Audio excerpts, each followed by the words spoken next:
All right. All right. We are live. What's up, everybody? Welcome to another session of the Golf God Podcast. We got a packed panel. We got another great topic to discuss for tonight's Hot Topic Wednesday debate. Hope you guys are ready. Get your popcorn ready. Let's get it, y'all.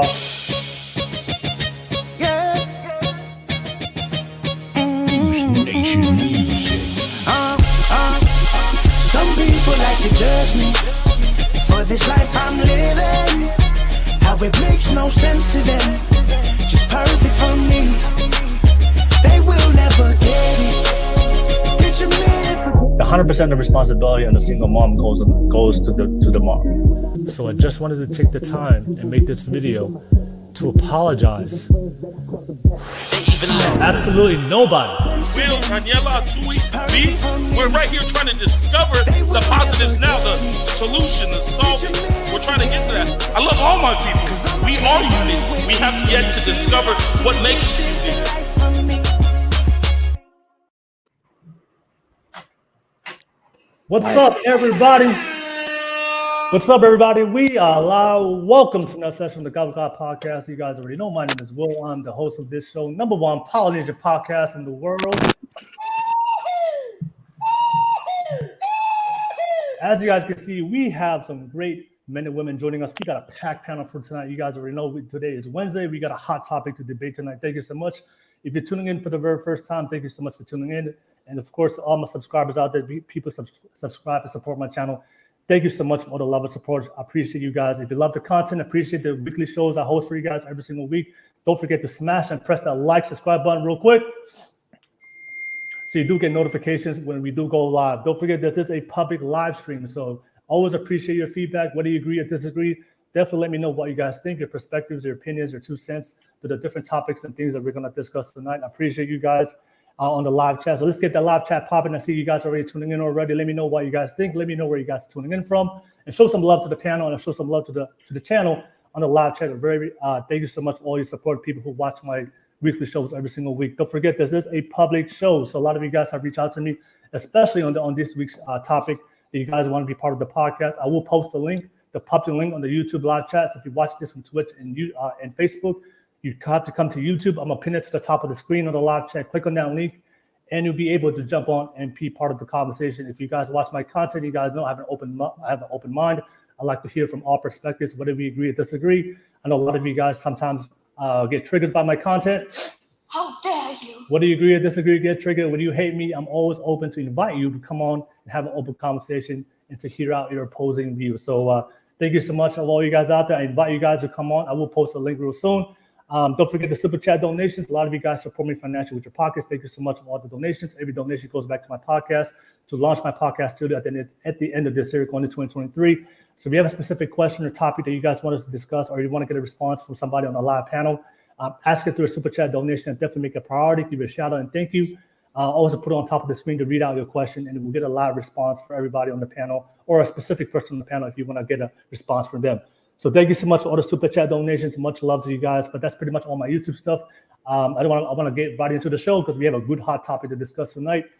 Shout out to my panel real quick for taking the time to be part of tonight's podcast.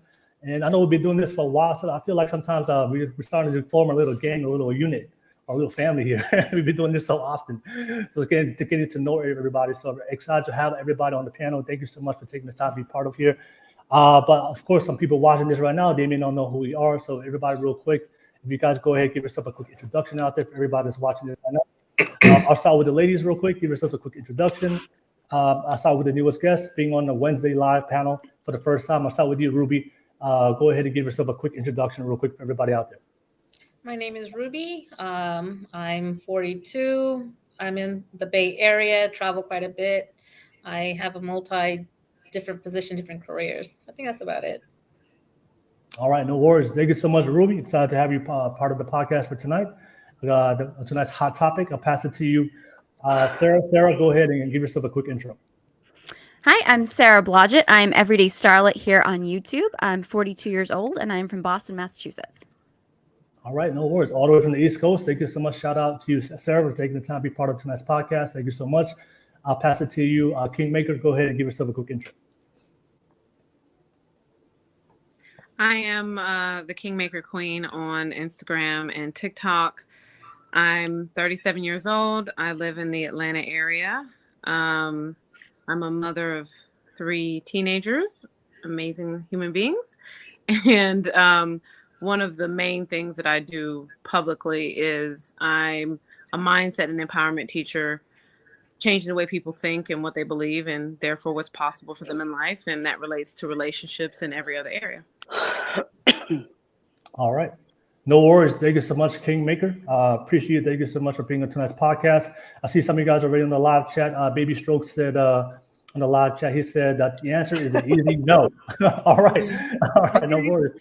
Oh, thank you for sharing already what you guys think. I see Posse on the live chat already saying, what's up, everyone? Thank you all for streaming. Appreciate the content and discussions. Oh, no worries. Thank you so much, Posse, man. Always appreciate you on the live chat supporting my channel and always tuning in for our live discussions, especially the Hot Topic Wednesdays. All right, let me thank you. Kingmaker, pass it to you.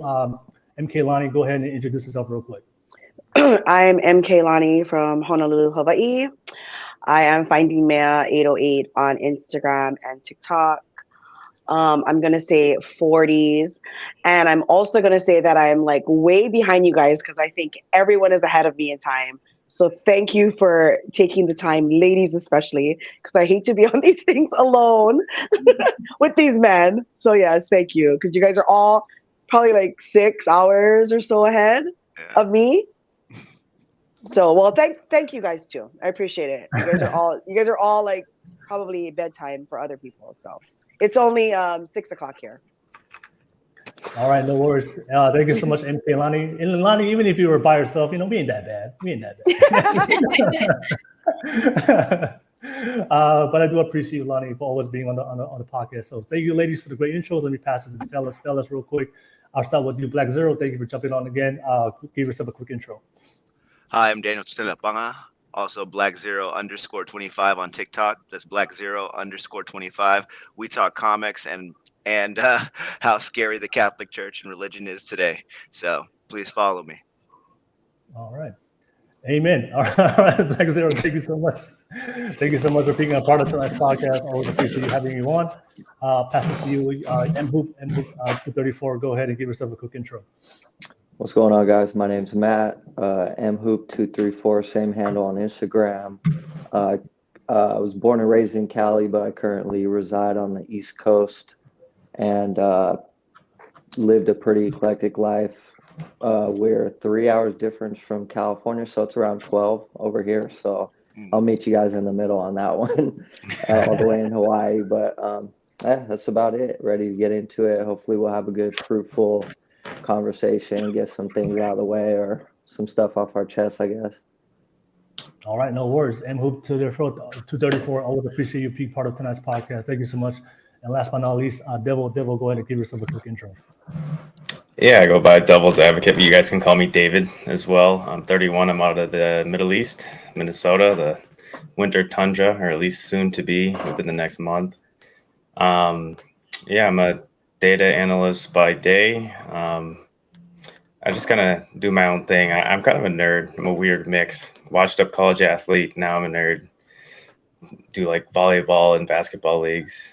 Just kind of get in where I fit in. But I always like to play devil's advocate, hence the name. And I like to try and back and prod people's views with facts and data. So we'll see how it goes. I saw Sarah reading stuff earlier. I got scared already because she likes to come with facts too. Love it. All right, no worries. It's going to be the clash of the facts between men and women. I like it already. All right, thank you so much, Devil. And I see, just read some chats real quick. I see MZ Carol said on the live chat, hello, everyone. Hey, thank you so much for watching, MZ Carol. Always appreciate you being on the live chat. I see Coiled Steel on the live chat. Coiled Steel said on the live chat, he said, too bad Kevin Samuels couldn't be here. Oh, no worries. R.I.P. R.I.P. to Kevin Samuels. Okay. Yeah. That would definitely make definitely be a great. Love him or hate him. It would have been a good podcast reviews. That would have been great. All right, and see Baby Strokes again on the live chat. Baby Strokes said on the Baby Strokes Said less people getting married, high divorce rate, less nuclear families. Can't argue stats. Easy no. I guess baby strokes are ready. So I'll post a couple links for you, baby strokes. So if you want to jump on, I guess I can see you're ready to jump on here tonight. So I'll definitely post a link soon, baby strokes, and you can jump on as a public guest. But nevertheless, let's get right into it. Ladies and gentlemen, you guys already know the topic we're going to discuss tonight. The topic we're going to discuss is, did the sex or sexual revolution make women happier today in 2022? So let me just play a clip real quick. 2 videos I saw on social media about different perspectives of how they see the sex revolution, especially from the younger women, and also from another woman that went through the sexual revolution who has a different perspective. Let me just play the video real quick for everybody out there, so that way people get context of what they think about tonight's topic, and then I'll pass it to you guys, and you guys can share what you guys think on tonight's discussion. So let me play the video real quick, and then I'll come back to you guys.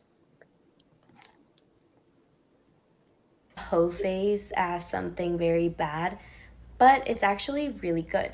You want yourself and your partner to have explored other people, to have dated and have past relationships and just been in that hoe phase for a reason.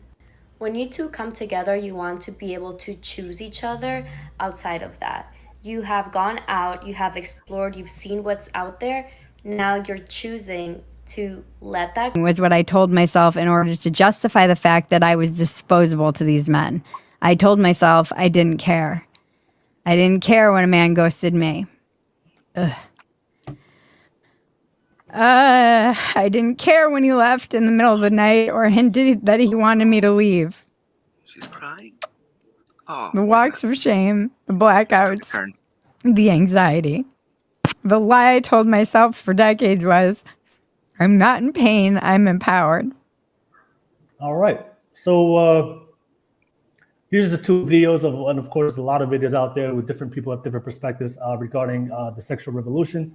Obviously, you guys already know the sexual revolution gives the opportunity for women, birth control, abortion, opportunity to decide to go out there and have sex and freely be liberated and choose who they want to have sex with. You don't have to wait to marriage, because traditionally that's what it was back in the day.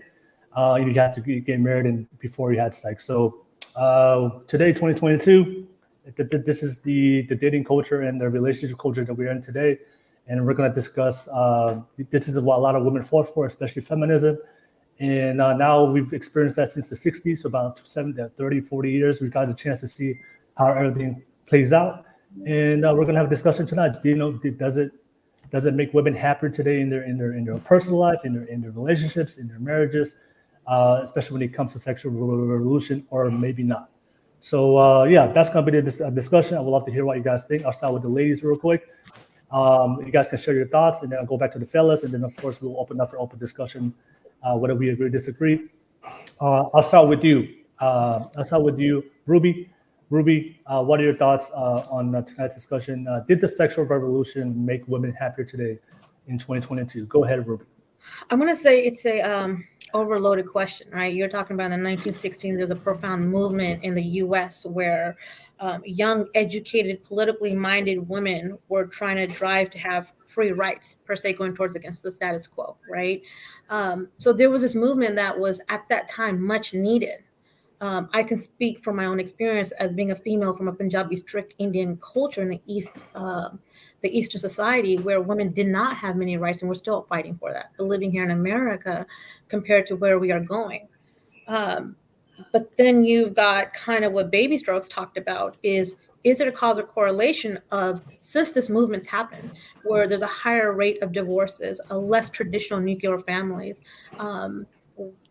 so I don't think I have it say yes or no, but there's something in between that is where I would go with this one. And I think as we have our discussions, we'll see where this goes. Okay. All right. No worries. Thank you for sharing that, Ruby.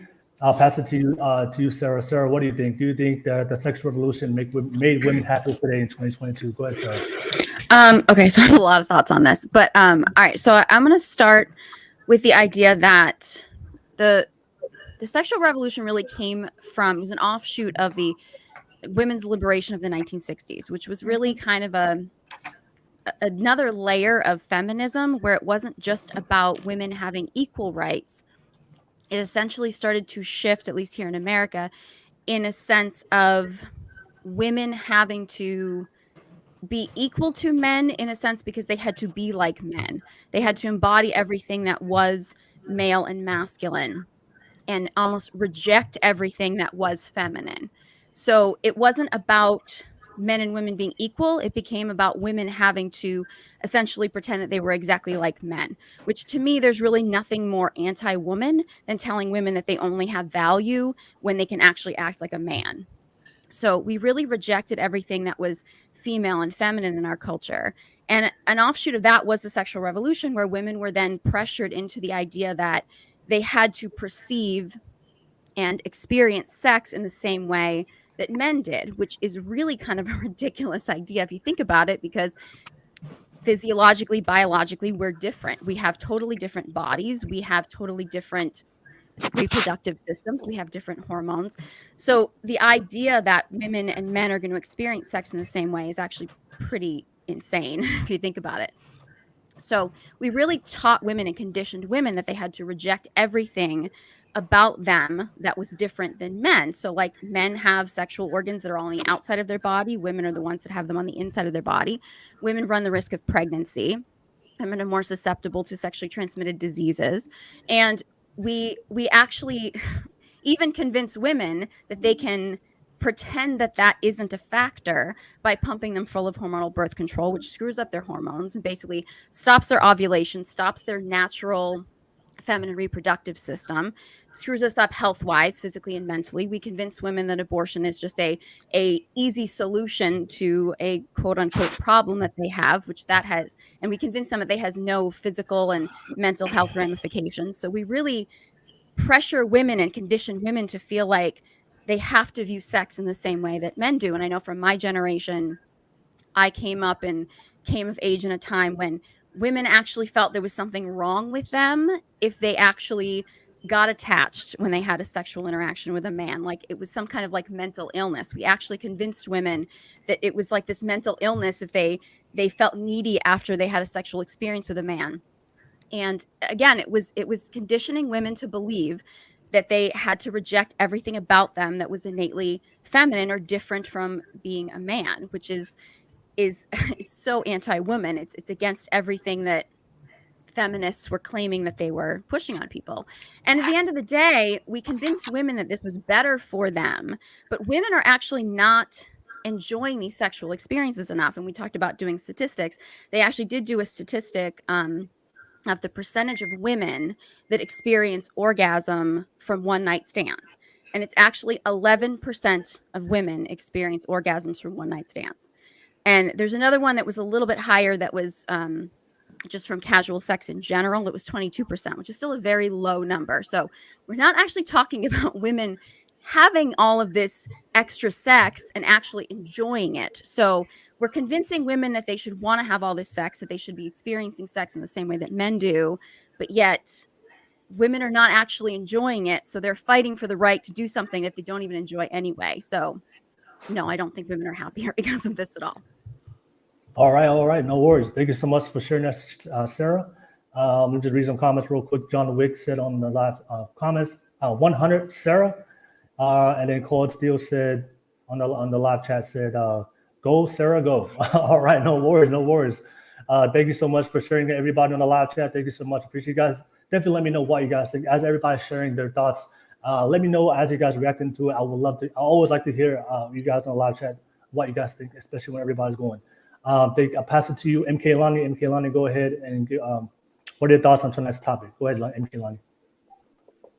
I mean, I agree with Sarah to a certain extent and with Ruby. Women have been fighting for our equalities of like all time.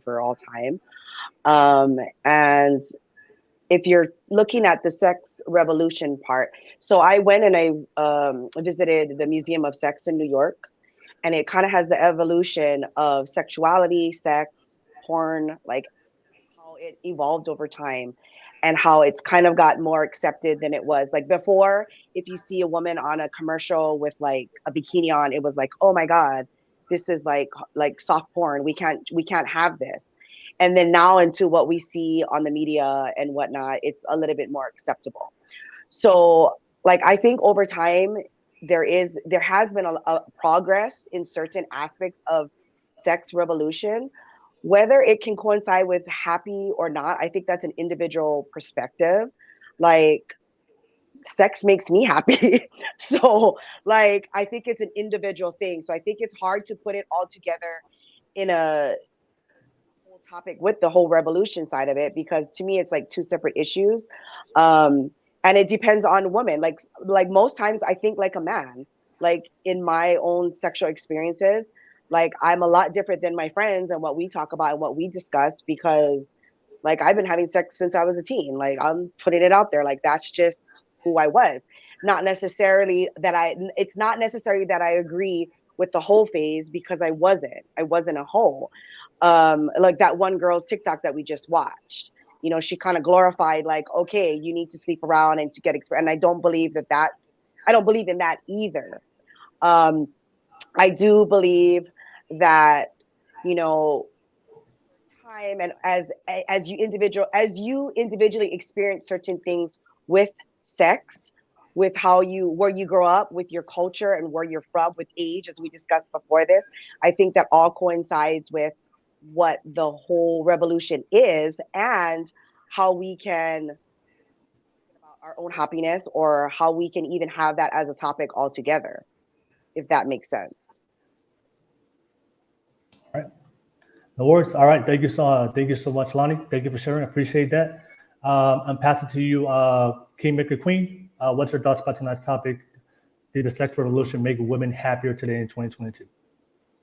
I think I agree with Lonnie on the sense that it'd be very difficult to say that just a blanket yes or no, you know, because people are different. And I think this is always kind of my theme. Like, there's different strokes for different folks, and there is always a happy medium, right? Like, I think that a lot of times we focus on the extremes of things, and those extremes get the attention, right? So things, it's like, you know, not to say that teen pregnancies aren't a thing now, but remember during the era in the 90s where that's all people talked about was teen pregnancies. And maybe there have been, you know, things that have caused that to change, or maybe we've just gotten tired of talking about it, and now that's just not the focal point. And I think that the media, social media, the news, et cetera, controls a lot of what we think and what we believe about what's going on around the world and in our personal lives. And that kind of touches on the idea of something we've talked about in previous podcasts, about how just because there was no outlet for women because social media didn't exist back then, to express how they felt in their relationships with the one man that they had slept, you know, they were a virgin when they got married, and they were with this one man forever. And everybody kind of assumes, I don't say everybody, there is this sect of people who assume that this woman was happy. And we really have no fucking idea what she was going through, how she felt. We can share our own personal experiences, and our girlfriends and our sisters, our daughters, our mothers, we can share what we've seen. And for those of us who have counseled other people, we can share our perspectives. But I think it's unwise to assume that the past was better just because there wasn't as much uproar, when there wasn't really as much opportunity for uproar. In addition to what Sarah said about, like, I definitely agree that women and men we operate different with sex, and we literally are. Like, men can get aroused by a nice strong breeze because your organs are on the outside, whereas women, it takes intention, right? So just that basic fact makes it clear that we don't operate the same. And women do need to be careful when it comes to sexual partners, especially unprotected. I'm not saying this isn't relevant, but I'm not saying this to focus on the STD part, but on the what's the word? Where the attachment aspect. Every woman on here has experienced that, where you have some phenomenal sex, and then you're like, maybe he's my next husband, right? And he might not have husband qualities, okay? But he might have friend with benefits qualities. So part of my philosophy on this subject is that also always from my personal experience, I was a virgin when I got married, and I would never suggest anybody ever do that in life. I agree to a degree with okay, so be honest, the second woman, I felt like she might have been strung out on something. She just seemed she seemed beyond like reason. Like it didn't seem normal or reasonable the way she behaved about it. She seemed like she was having other issues, and I don't think that it would be reasonable to count that everything that was going on with her that's causing her to be upset or in life was because of her having sex with men. But the first woman, with the exception of talking about having a whole phase, I agree that experimentation is necessary. Like, how do you know what you want if you've only had one thing? It's like if your parents only fed you one food from the time you were born, and from my personal experience, having had the opportunity to experience life and different partners, now I'm clear on what I want. And I am very selective if I'm not in a relationship of who I share myself with. But if I didn't have that experience, I wouldn't know what I wanted, right? So I think that it can be empowering. And Sarah mentioned this, but just because a woman doesn't have an orgasm while she's having sex doesn't mean she doesn't enjoy it. It just means that she may need to coach or connect with her partner better or even trust him more, because there's several, or I mean, because some women, was it 50% don't even have or don't have orgasms through penetration. Like there's that, all of that is a thing, right? Hey, Kingmaker, just for the sake of time, let me just step in real quick. I didn't hear the sound. I'm sorry. Oh, no worries, no worries. Definitely appreciate you for sharing. Let me pass it to Phyllis real quick, but let me read some comments real quick, then I'll come to you, Phyllis. I see Basti in the live chat. Basti on the live chat said a little more acceptable, more like marketable and profitable. No worries. I see Yellow Pill Coffee CEO from Twitch. Hey, clap cheeks every day. All right, no worries. No worries. No worries. I see Joe. Joe on the live chat. Lane makes a better point. No worries. And I see Coiled Steel said, are Cardi B and Megan Thee Stallion role models for women today? Yeah, I mean, they are the type of women I do see a lot of young women look up to. But yeah, thank you so much, everybody in the live chat. Definitely keep that live chat popping out, keep that live chat going. I definitely like to hear what everybody said, what everybody's thinking. And of course, ladies, thank you so much for sharing. Fellas, you guys got a chance to hear what the ladies said. So I'm very interested to hear what you guys have to say. I'll start with you, Blackzero. Go ahead, Blackzero. Okay, so I'm gonna just say this. I don't care what people do with their bodies.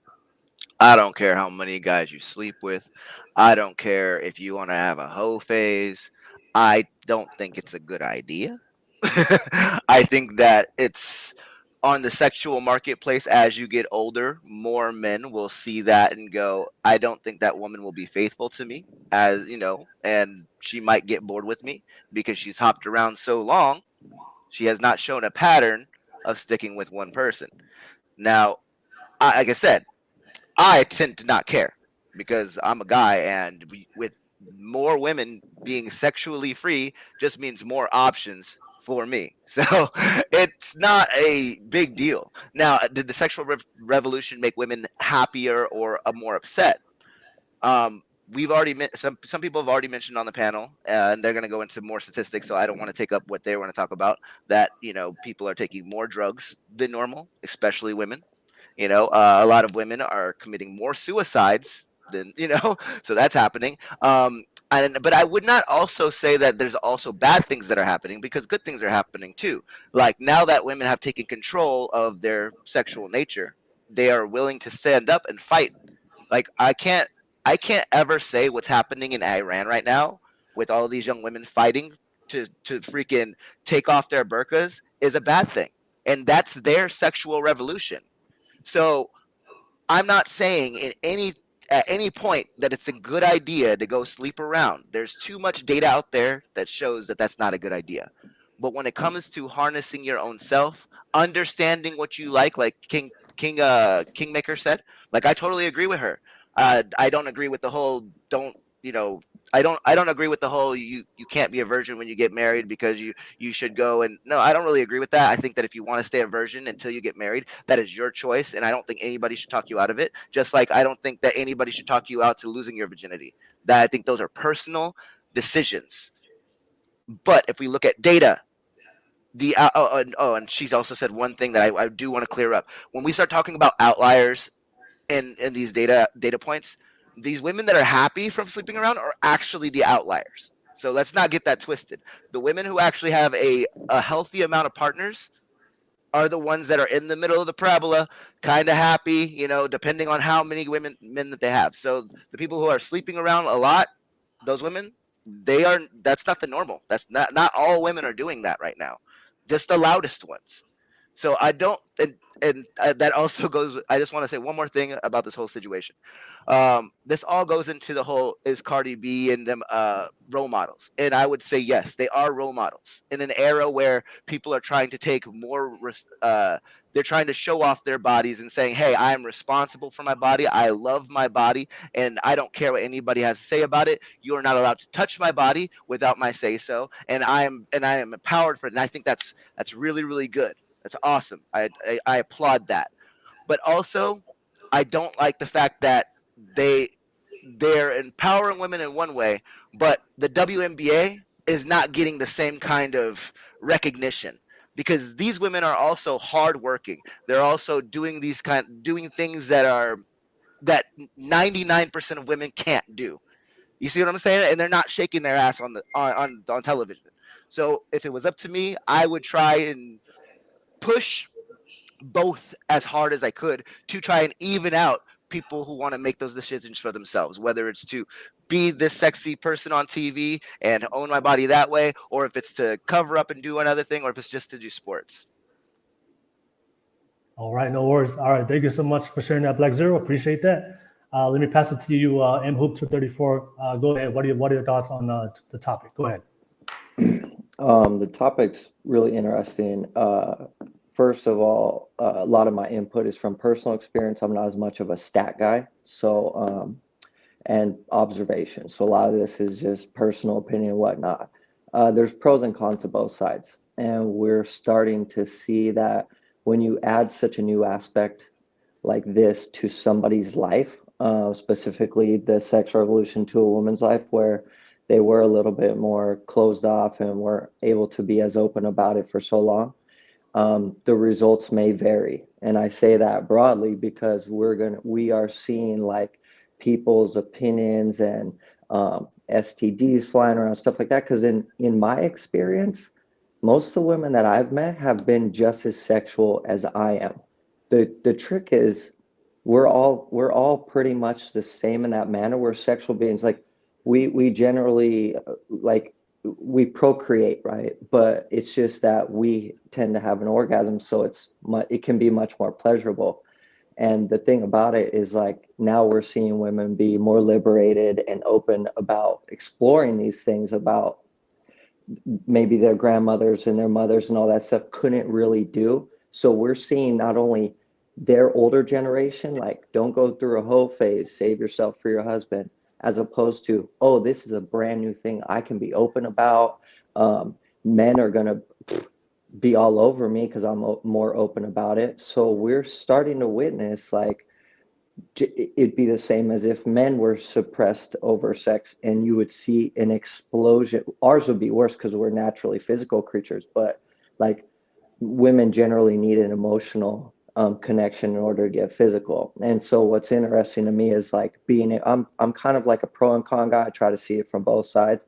So there is definitely going to be a pro and con. So a couple of points that I notice is, like I said, Sarah made a good point that because women have sex and often don't get to climax like men, that can be a really frustrating thing. I can't tell you how many times a woman has opened up to me and been like, oh, men suck in bed and do all this stuff. And I'm sitting back going, like, I feel like I will tell them at times, I'm like, I feel so bad that you've never been with a man that cared enough about your needs that you never experienced that. Every chick I've been with, I personally, I get down if I can't get her to go. So it's not always going to happen, and some are easier than others. That's just a fact. But that's just something that I try to capitalize on because I know it's important. Because over my experience, I've noticed that women can be just as sexual creatures if you open that up for them. If you're like a dude that just doesn't care, no wonder she's not going to want to sleep with you. No wonder she's using sex as a weapon towards you. Now she can. Now she can move on and do these things that she was never really able or got shamed to do before. It's easy for dudes to jerk off and get off in 30 seconds if we want to. So I think a lot of that has to do with it. I find it extremely interesting. As far as a hoe phase, like Blackzero said, that's totally up to you. Personally, I do agree with having experience for sure. On the other side, yes, I do believe that women take a little bit more of a risk in every aspect. So that's just kind of, and I can't speak for the ladies. Like, I take enough risk, but I'm a male. And I've told them this. I'm like, I don't, for example, I don't like condoms. I don't wear them. I've never had a woman turn me down from sex ever in my life. But I was upfront with them from the very beginning. I told them, I said, I don't like them. I totally understand if you don't want to sleep with me. We can be cool. We can fool around. We can go as far as you like. I've always been very open about that. Never had any woman turn me down. But that's not everybody's case. Honestly, a lot of these dudes just don't know how to socialize. I've been with women that were considered way out of my league because I knew how to talk to them. I knew how to have a conversation, keep their attention. If they said they liked fucking Beanie Babies, oh, for real? Oh, I've had stuffed animals when I was a kid. What'd you have? Like, what was your favorite one? The sloth? Like, just dick around with them. It's literally socialization can get you indoors in situations that you could never imagine. And I think that that's a huge thing nowadays. That's just. Let me just step in and move for the sake of time. Yeah, go ahead. For the sake of time, thank you so much. Appreciate that for sharing that real quick. And Mhoop, and let me pass it back to you, Devil. Your final thoughts, and after this, to the panel, we'll open it for open discussion. Obviously, we all got a chance to hear from everybody. So anything you agree or disagree or want to add on, we can save it for the open discussion. All right, but go ahead, Devil. Hey, shout out to Mhoop though. Here, I'll give you the stat man. You guys hear that? All right. So I looked up the sexual revolution. Let's keep this in mind when I view stats. It said that it was a time of sexual liberation in the 60s and 70s, and that shortly afterwards, there were things that came into play, like the normalization of contraception, the pill, public nudity, pornography, premarital sex, homosexuality, masturbation, and alternative forms of sexuality, and the legalization of abortion followed. So the sexual revolution, as stated on Wikipedia, was that period from the 60s and 70s that challenged traditional codes of behavior related to sexuality. And I know this is pretty dry compared to like our life experience, but I would have thought that all the things that I listed were like the sexual revolution, but I didn't know that it was coined, as the period, like the 20-year period leading up to that. But I do see a cause and effect, when you challenge the traditional codes that, that shamed different behaviors and created an environment where, abortion and masturbation and homosexuality wouldn't be spoken of. And if they were done in private, even homosexual men were said to have commonly had, wives and kids just to blend in. And then they would have their boyfriends, across town. But so that I learned something just looking up what the sexual revolution was on Wikipedia. And then I went to a law.yale.edu study, and I went straight to the conclusion, so don't worry, it'll be quick. But they looked at, actually the first sentence kind of sums it up. By most objective measures, the lives of women in the United States have improved dramatically over the past 35 years. Moreover, women believe that their lives are better. In recent polls asking about the changes in status of women over the past 25 to 50 years, around 4 in 5 adults say that the overall status of women has gotten better. And then in the next paragraph, it says, yet trends in self-reported subjective well-being indicate that women are less happy today than they were in the 1970s. This finding of a decline in women's well-being, both absolutely and relatively to that of men, raises questions about whether modern social constructs have made women worse off. So, relatively, the last sentence. The part before it was summing it up, like right after it said, but that part. Okay. Okay. Like about let's see, the findings of decline in women's well-being, both absolutely and relatively to that of men. That part. Yeah, right before that. Okay. Yet trends in self-reported subjective well-being indicate that women are less happy today than they were in the 70s. And then before that, it was like polls asking about the changes in status of women over the last 25 or 50 years. Around 4 in 5 adults state the overall status of women in the U.S. has gotten better. And in parentheses, it says, and remaining respondents, let's see here. Sorry, that's just irrelevant. But yeah, long story short, absolute happiness going down means they're less happy, but men's happiness still could be going down faster. So they said, relative to men, it's going down as well, meaning that even if men are getting less happy over time, women's happiness is going down faster. So I think we can all agree that happiness over time is tanking, despite all the progress, if you want to call it that I mentioned, that came shortly after the sexual revolution. So if I had to sum this up in my own words, it says, let's see, first off, there may be other important socioeconomic factors that have made women worse off. If I put this in my own words quickly, it'd be that women, it's good to question traditions, like why do they exist? Were they formed out of ignorance or were they formed for a reason? But the problem is, have you guys heard the saying, better the devil we know than the devil we don't? So for the people in the audience that might not have heard that, that just means that the things that are in your life, that like for example, the things your dad might have told you that you didn't like, or discipline, or the pain that you have, like it's painful not to be able to express yourself sexually sometimes because you feel like you're not making connections, whatever. That pain is the devil you know. But if you break these traditions, you're going to find out who the devil you don't know is. And that's the pain associated with, whatever comes after you break those traditions. And I think that's what we are quickly finding out, what the wise people who constructed these social norms and religion, possibly, whether it be man or God, I think we're finding out really quickly what they were trying to prevent. In other words, the devil that we didn't know when we started deconstructing all these traditions. So yeah, devil, just time real quick. Yeah, for the time. Sure. All right, no worries. Thank you so much, Devil. Let me just read some comments real quick, and then we'll come back to you, and then we can open up for open discussion, whether we agree, disagree. Thank you so much, everybody on the live chat. You guys are very active. Thank you so much. I appreciate you guys. I see Basi said, would you get in a relationship, marry a woman who has slept with a lot of men? Question. All right, no worries. That was a good question. Coiled Steel said on the live chat, yes, men will hit it and quit it, but prefer in relationships younger women with fewer partners. All right, no worries. Fatal Sturm on the live chat said, only a simp wouldn't care about her body count. All right, no worries. All right, shout out to all the simps out there. All right, no worries. Tahuti Ra, first time I see you in the live chat. Tahuti Ra said, men shouldn't take it personal if a woman can't climax. I suggest they learn their bodies and how to navigate it solo. All right, no worries. Thank you so much for sharing that, and thank you for being on the live chat for the first time. Don't forget to like and subscribe. I see you, Rose. Good to see you, Rose, on the live chat. Rose said on the live chat, she said, men who can't make a woman come aren't men. Oh, damn. Shots fired.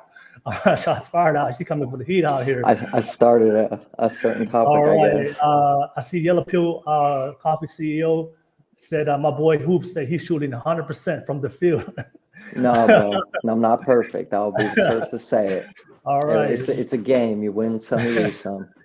All right, no worries. And the Dark Knight on the live chat, he said, no man will ask about her body count. Will simply observe her behavior and actions. All right, no worries. Thank you so much on the live chat. Whether you agree or disagree, don't forget, definitely let me know what you guys think. And don't forget, this is a public show, so I did post a public link. It's pinned to the top on the YouTube live chat. So if you guys want to be part of the conversation, Definitely come on. I'd definitely like to hear from different perspectives, whether men and women. All right, so let's open it up for open discussion real quick. I know Ruby, you wanted to add on something real quick. That'll come to you, Kingmaker, and then anybody else want to jump on, that will definitely add on to that. But Ruby, go ahead for your additional comments. Go ahead, Ruby. So just bear with me for a second. I do disagree with Sarah to some extent, and I agree with Lonnie and Kingmaker, and I think Blackzero, you may have said something that resonated with me as well, right? I'm a stats person by nature as a professor as well. I look at research and literature as well, but I also look at real life experiences. This topic I've had a discussion with in my classroom environment. And contrary to what some of the research you guys are reading that says, hey, women are not happy, a majority of the women in multiple class discussions or open forums will say the opposite, right? And let me tell you why. When we talk about sex revolution, we're not just talking about sex right now. When I talk about sex revolution, I'm talking about the attitude, the behavior, the freedom to openly express or even closed-mindedly express behind closed doors without any harsh judgment. Okay, so with that being said, there are a lot of positivities that have come out of this. And Blackzero, I think this is what you talk about it, right? Is for myself and Kingmaker, you and I have a very similar narrative of living that traditional lifestyle, being a virgin, being with your husband or your first, my ex in this case, right? I've lived that lifestyle. What before the sex revolution of the 60s and 40s, that they pushed. I live on the other spectrum now. The things that came about that are in the good movement is I'm openly able to express my sexuality now. I can wear, if I want, a motherfucking bra with a lace joint. I couldn't do that before. Before I was shamed in my culture. And I hope you do more often, just saying. Thank you. But I was shamed.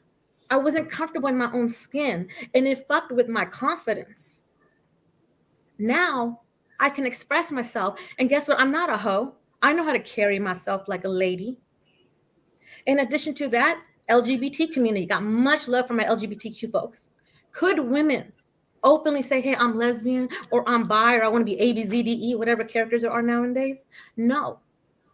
Abortion, that's a whole nother topic we can talk about. But the idea to be able to own what's going on with my body and say, yes, I love sex just because I don't climax does not mean I don't love sex. Because trust me, there's days I may not want to climax, but I will love motherfucking sex. Ruby, this is exactly what I was saying, where we are witnessing things that we never were able to witness it. So I'm glad that you're bringing up all these points, because whether men or women are prepared for these results, this is what's going to happen regardless. Now, I do believe that over time, it'll probably smooth out and things will become more accepted as time. But the points that you're making up are exactly what I meant by saying that. Yeah, definitely. So just stuff going through, there's cause and correlation. And so I don't necessarily say, hey, is there cause and correlation with sex and happiness? But just random thoughts. So I don't take up time. I'll throw it back. I wanted to make sure you finish your point too, because I just had a quick note in response. It's actually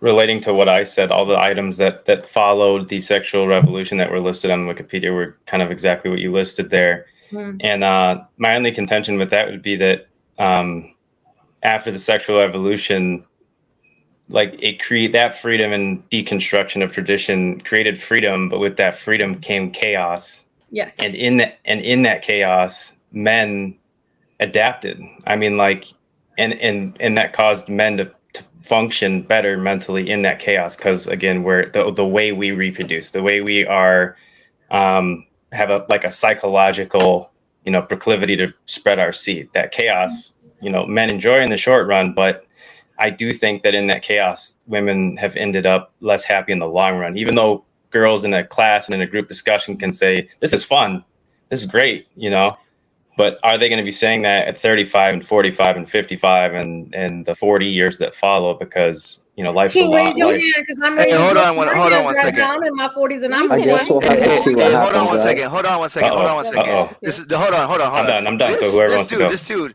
he's like, oh, this rainbow isn't helping good humanity. Sodom and Gomorrah isn't coming again. This guy, really? Do you know who killed everybody in the city?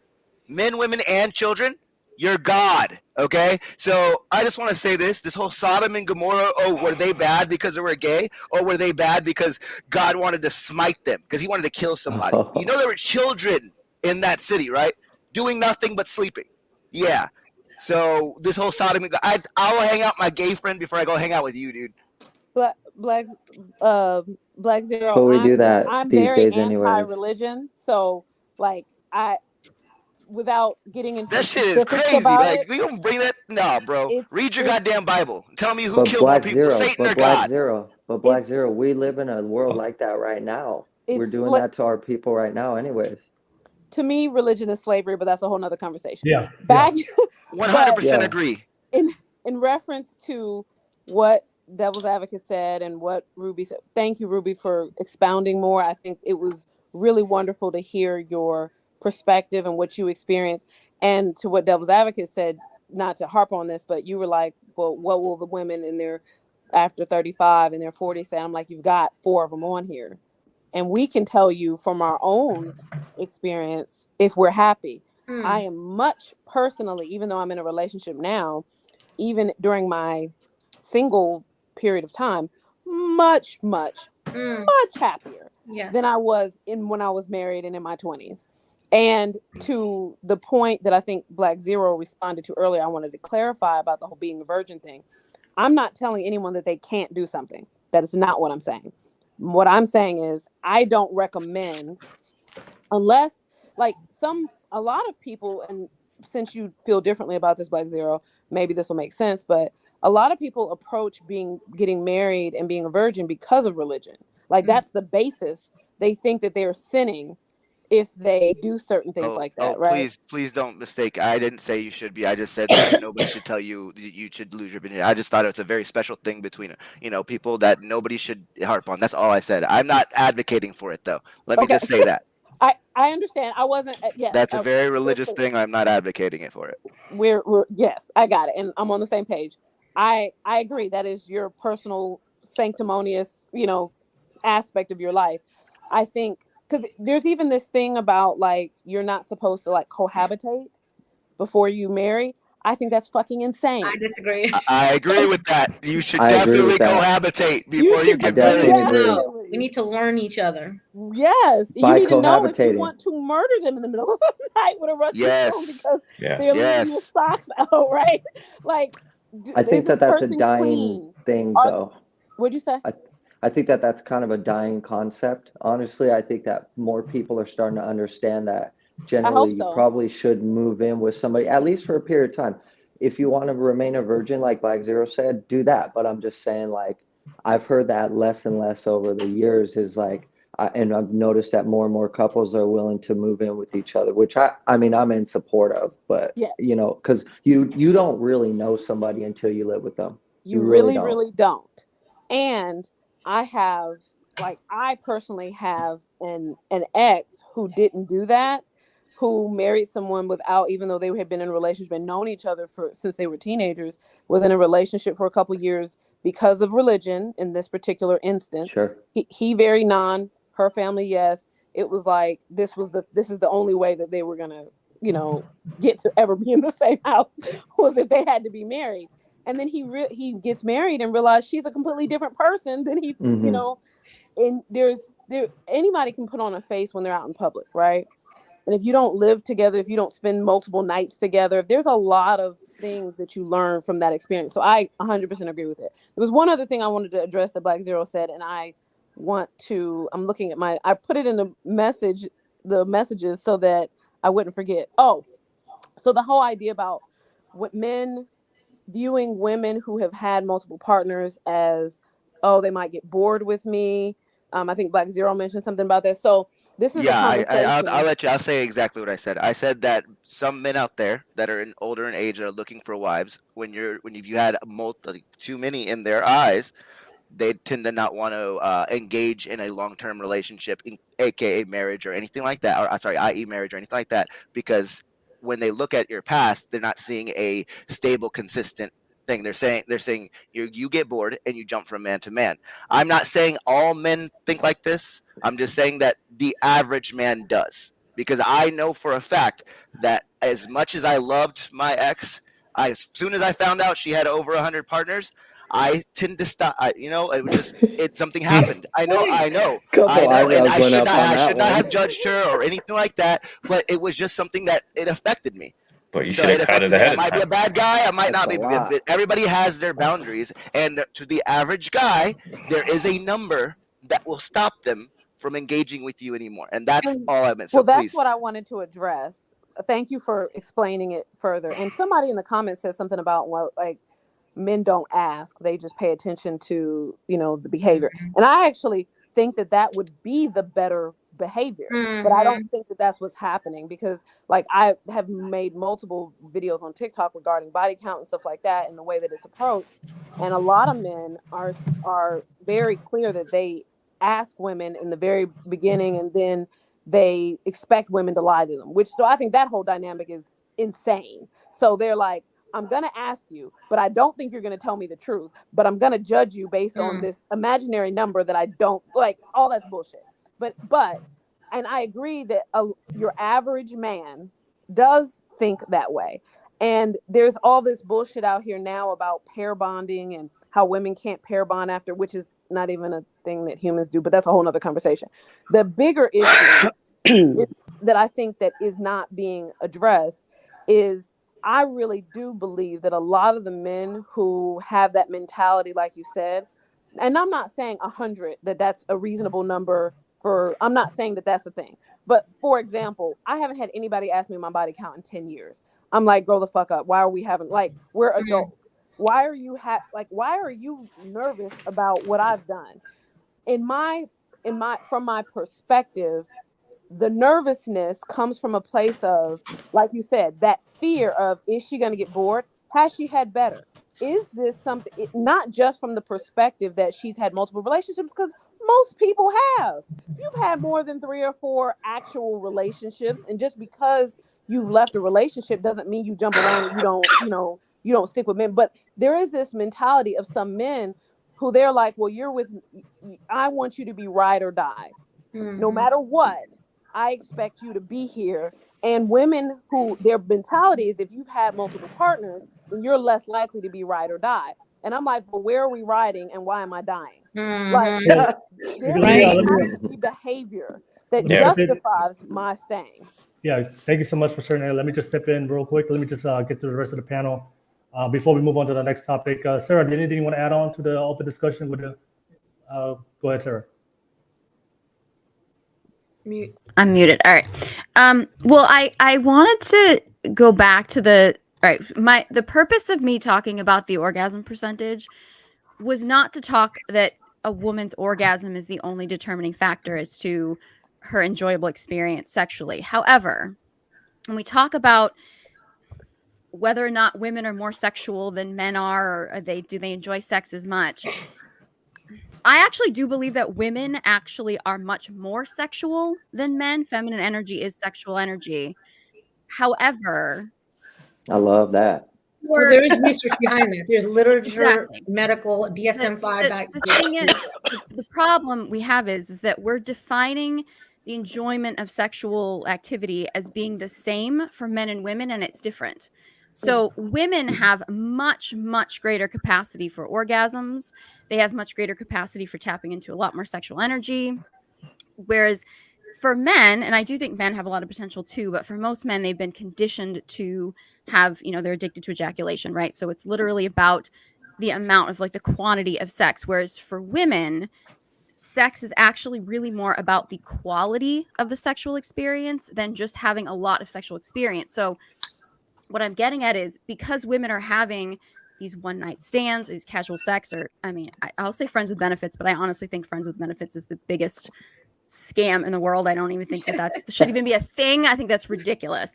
But I just tell us why. Tell us why. Tell them. Because here's the thing: if you're friends, It'll work, guys. It'll always work.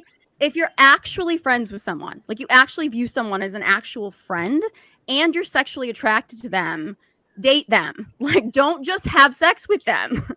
Like, That's you're not basically what they actually do. friends. If People you're just just having sex chalk with it up to somebody that. because you're like, oh, I kind of like them, but I kind of don't. I'm gonna hook up with them and hook up with other people. Like, you're not friends. Like, that's not a It's called a friendship. It's a mini situationship, Sarah. relationship. They have Right. any That's title it, for Yeah. it. no, and I needs think It's that's an the another dumbest thing in the entanglement. world. I It I needs don't think so. another I think label. it's dumb. Situationship. It's called situationship He said it was an nowadays. Right. entanglement. It's an Situationship. entanglement A these new Because at the end of the days. title. day, what it is as women, you're giving somebody access to your body, but you're not actually expecting anything in return from them. Like, you're literally just the point of what I was saying originally is that women are settling for these superficial sexual experiences, and they're not actually connecting with somebody and getting the quality of sex that they have the potential for.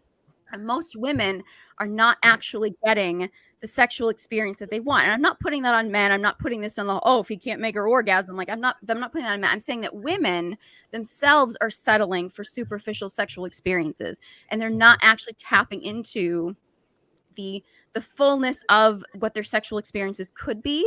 And I think by having all of this casual sex and stuff, they're really selling themselves short. And that I think is part of the problem, is that women are not actually allowing themselves to tap into the fullness of their sexual energy. Because when you have it with a casual partner, women open in safety. So if you're having casual sex with someone, you're never going to feel fully safe to open to your full sexual potential. And I think women are really selling themselves short. And a lot of women, I think, are really deprived of the full orgasmic sexual experience because they're just having these casual, superficial situationships. So Okay. Thank you, Sarah. Let me pass Couldn't it to agree you. more with that. Okay, Lonnie, did you want to add on real quick? And Yeah, I just had a couple of things. Kingmaker was talking about teen pregnancy. So if we're talking about sex revolution, I was pregnant when I was in high school. And so back then it was such a terrible thing, right? Oh, she's a hoe, she's a sinner, she's this and that. And I never really gave a fuck because that was my body, that was my choice. Like, yeah, I could have had an abortion. I could have given him up for adoption. There's many things that I could have done, but I took it was like, okay, I did this. Now I'm going to clean it up. I'm going to be the parent. I'm going to do what I need to do. Versus all my other friends who are actually hoeing, not having that stigmatism. It was just because I got tripped up with a kid. That's what I was like, looked down upon. Now you look on social media and you look at our society, teens getting pregnant is really not that huge of a deal. You're not really seen as like, oh my God. I mean, you see the Kardashians and they make it look fun and they make it look good. And you have strollers and all these things that can make it so cool when it doesn't really show what it's really like to be a parent. And therefore that drops down to devil's statistics where women aren't happy. And a lot of it has to do that whole trend of like, hey, you get like in this instance, you have a baby. What do you do with it? It's not as cool as it was. It's not like, okay, you know what I mean? Because as a teen, you don't really know. You don't really know unless you have people there to guide you. You have people there to help you be a mother. You don't really know what it's like. And so I feel like that causes depression, that causes anxiety. Lucky for me, I had a good support system. But on the other hand, social media and whatnot can also be a good thing. Whereas I'll go into what Ruby said. Like, I literally don't give a fuck what people think about me. I will dress half naked. You will look at my media and you will be like, oh, she a hoe. Oh, she a slut. Look at, and I am nothing of that sort. It's just that I know who I am and I'm confident with what I'm doing and what my social media is about. So when you're saying Cardi B and you're saying, oh, Megan, oh, do you think they're role models? No, I think they're bad bitches. And I think that they're owning who they are and they're coming up and that's who they are. Lizzo, same thing, right? She's not the ideal figure of a woman, but guess what? She's owning her shit. She's owning her feminism. She's owning herself as a woman. And I think that that's awesome. Like that you could come out and be who you are. So when you're talking about like how society or how time has changed, there's a lot of changes. And I believe that a lot of it has to do with social media, with society, with what we see, with what we view. And it's all how we take it personally or how we view it and how we bring it into these discussions, right? Because everybody is going to have a different view, like how we talked about. Age matters in this discussion.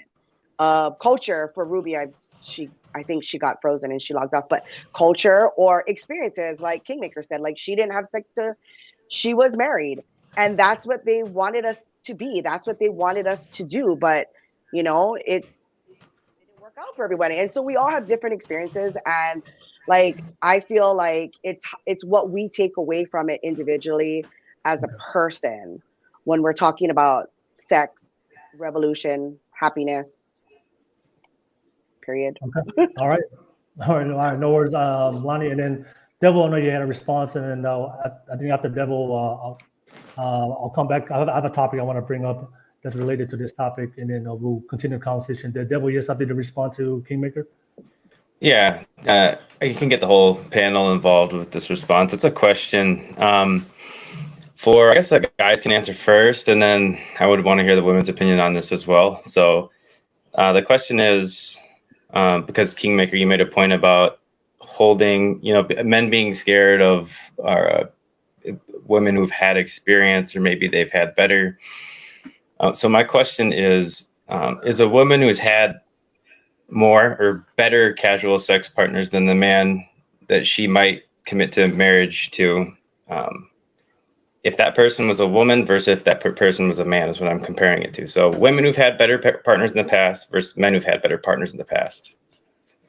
Does that make sense? So I'll restart. Women who've had better partners in the past, or men who've had better partners in the past, who is that more likely to cause problems for in the marriage? Like, who is less likely to have a successful marriage due to the having had better? Like, is a man more likely to give an inexperienced woman that's open-minded and coachable the benefit of the doubt, or is a woman more likely to give a man the benefit of the doubt if he excels maybe in other areas, but he's bad in bed compared to her past partners? Okay, so if you get married to somebody who's bad in bed, I think that's a problem. However, because I think this person needs to check all the boxes, not just she's smart and it's a scale. It's a scale, but the question is yes or no.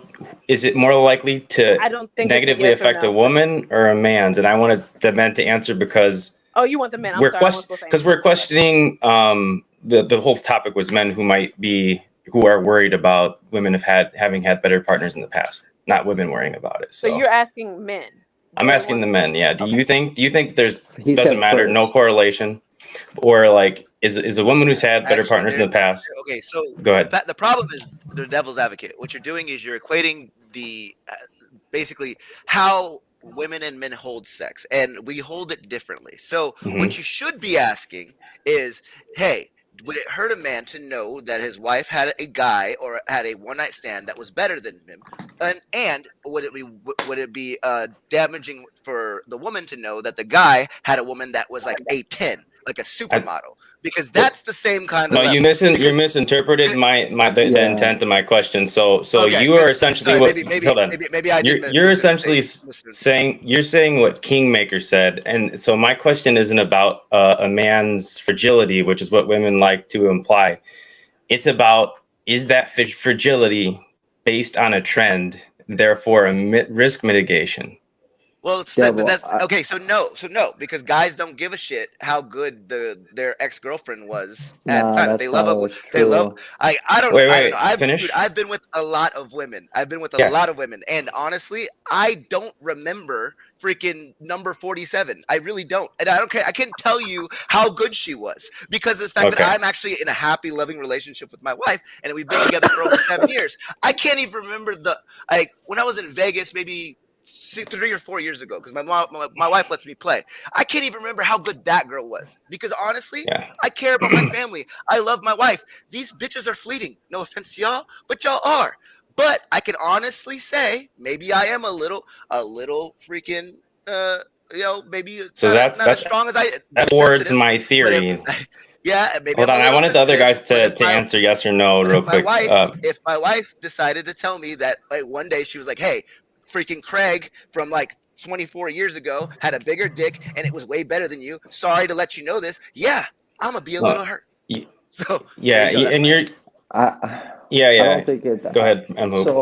So, in my opinion, I think that it depends on how the person learns from their experiences. So I think that what you were asking is would a male who would be a better partner is it based off of if they had the same exact experiences? Because like it would depend. So like I had an ex that had more like had more relationships than I did and longer relationships, but I felt that emotionally and in a lot of ways she was much more immature in a lot of different things.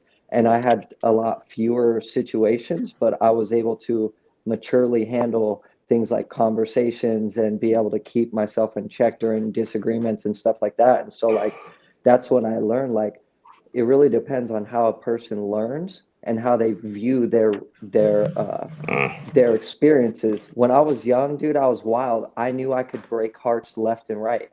I got my heart broken and I finally learned that it really hurts. And that's when I had to learn to stop doing that. So that's when I learned in my next relationships that. But if I run into a woman that's maybe she's never had her heart broken or she's like an ice queen, like I will refer to them from time to time, is like she won't be a better partner as opposed to me if we've both gotten our heart broken because she don't care. And then I might do, and then it goes vice versa. So I think it just really depends on the situation, in my opinion. But is that what you're absolutely butchering my yes or no question. But what Blackzero said, and maybe it's probably my fault because I was long-winded with the question, but it was a complicated question. Will, did you want to respond to it real quick? Yeah, let me get Palafesa in real quick. Palafesa, thanks for jumping on. Can you phrase your question more precisely? Absolutely. All right. I actually thought of a better way to say it. So, if take a man that women want, if he got to choose anyone in his whole social network to marry, but he had to marry that, would he tend to choose women who are sexually experienced and who are, very sexually experienced? And then if women got the same option, look at everyone on your Facebook. You get to marry one of them, and it's gonna work. God's gonna make it work. Whatever. Would they choose the most sexually experienced men? And then what? Why? My question was more relating to the why, because it seemed like the Kingmaker was inferring that it might be some like fragility or insecurity on the man's part as to why he would gravitate away from the more experienced women if it was marriage. Right? Not you get to have sex with anyone in your network, but you have to marry this woman and stick it out with her. My theory was that men would gravitate away from the more experienced women, and women would gravitate towards the more experienced men. And then my question was would you guys agree with that trend it was my theory, and then why? Generally, yes. Is this for men or women at this point? That was for men. What's the answer? It was based on your assertion about men, but now I'm bringing it to men and women because we can compare. Can I answer? Let's go one by one, and let me just get Palafesa real quick, and then I'll definitely come back to the panel. Palafesa, thank you for jumping on as a public guest. What's your thoughts on Devil's question? Go ahead. It's a great question. And what experience can a woman bring to a man's life that's going to surprise you? Well, you can literally get off just by looking at a woman. So what additional experience can you bring to the table that's going to enhance the sex life of a man? Nothing really.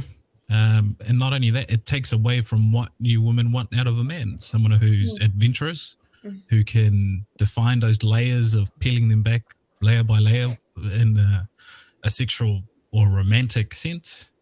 Don't you women find that something that is attractive when a man peels all the different layers of safety that you have up and getting him to know each and every one of those? I don't know.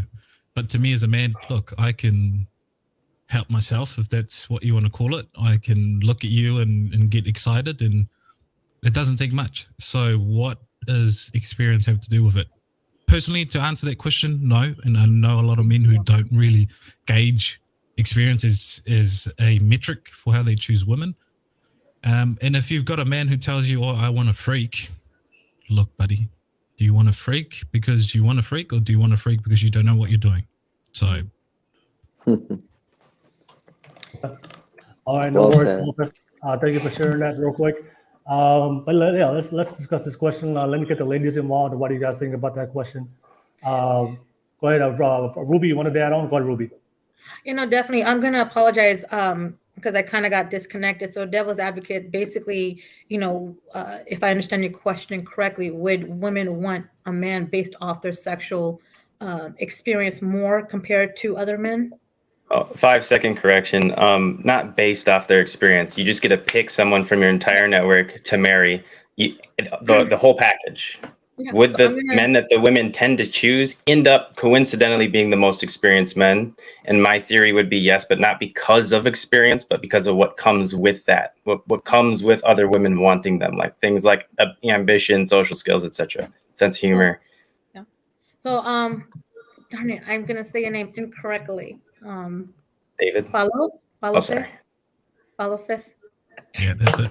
Paulo, again, Paulo. So I'm gonna go agree with Paulo and say no in the sense, a couple of things. First of all, okay, sexual experience, shit. We can do Kama Sutra, we can do sex yoga classes together, we can work this shit together and get that experience. But it's not only about sex. This question comes quite a bit to me often, especially because of my single lifestyle I live. And there are a lot of folks that try to shoot their shot with me, and I say, fuck no. And here's my answer to that. At the end of the day, a solid female is not going to just want to look at your sexual experience and your compatibility, although it is important. I'm looking at your intellect. I'm looking at how you're thinking, because that's going to let me know, are you able to come back on the same path? I'm looking at the unseen characteristics of an individual, right? Now, sex is always going to be good and important to me as well, but it's not going to be my top criteria to say yes or no to you. I want to know the other attributes that you can bring to me and that can I bring to you. Can you be vulnerable with me? Can I help you grow? Can you help me grow? Right? Just to kind of sum that stuff up. I mean, I can get very poetic, but I'll leave it at that. I know Kingmaker, you had something to say too, because I saw your energy. Yeah, go ahead, Kingmaker. So in reference to your question, and the reframe was very useful because I was on a completely different page. Yeah, my bad. Yeah, thank you for that. So, yeah. Thank you on behalf of everybody.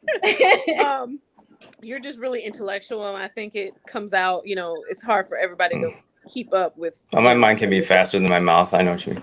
So I think that you're right that most men, and I think that was kind of my point earlier, even that I'll say your average man is looking for a woman who fits a particular criteria and experience.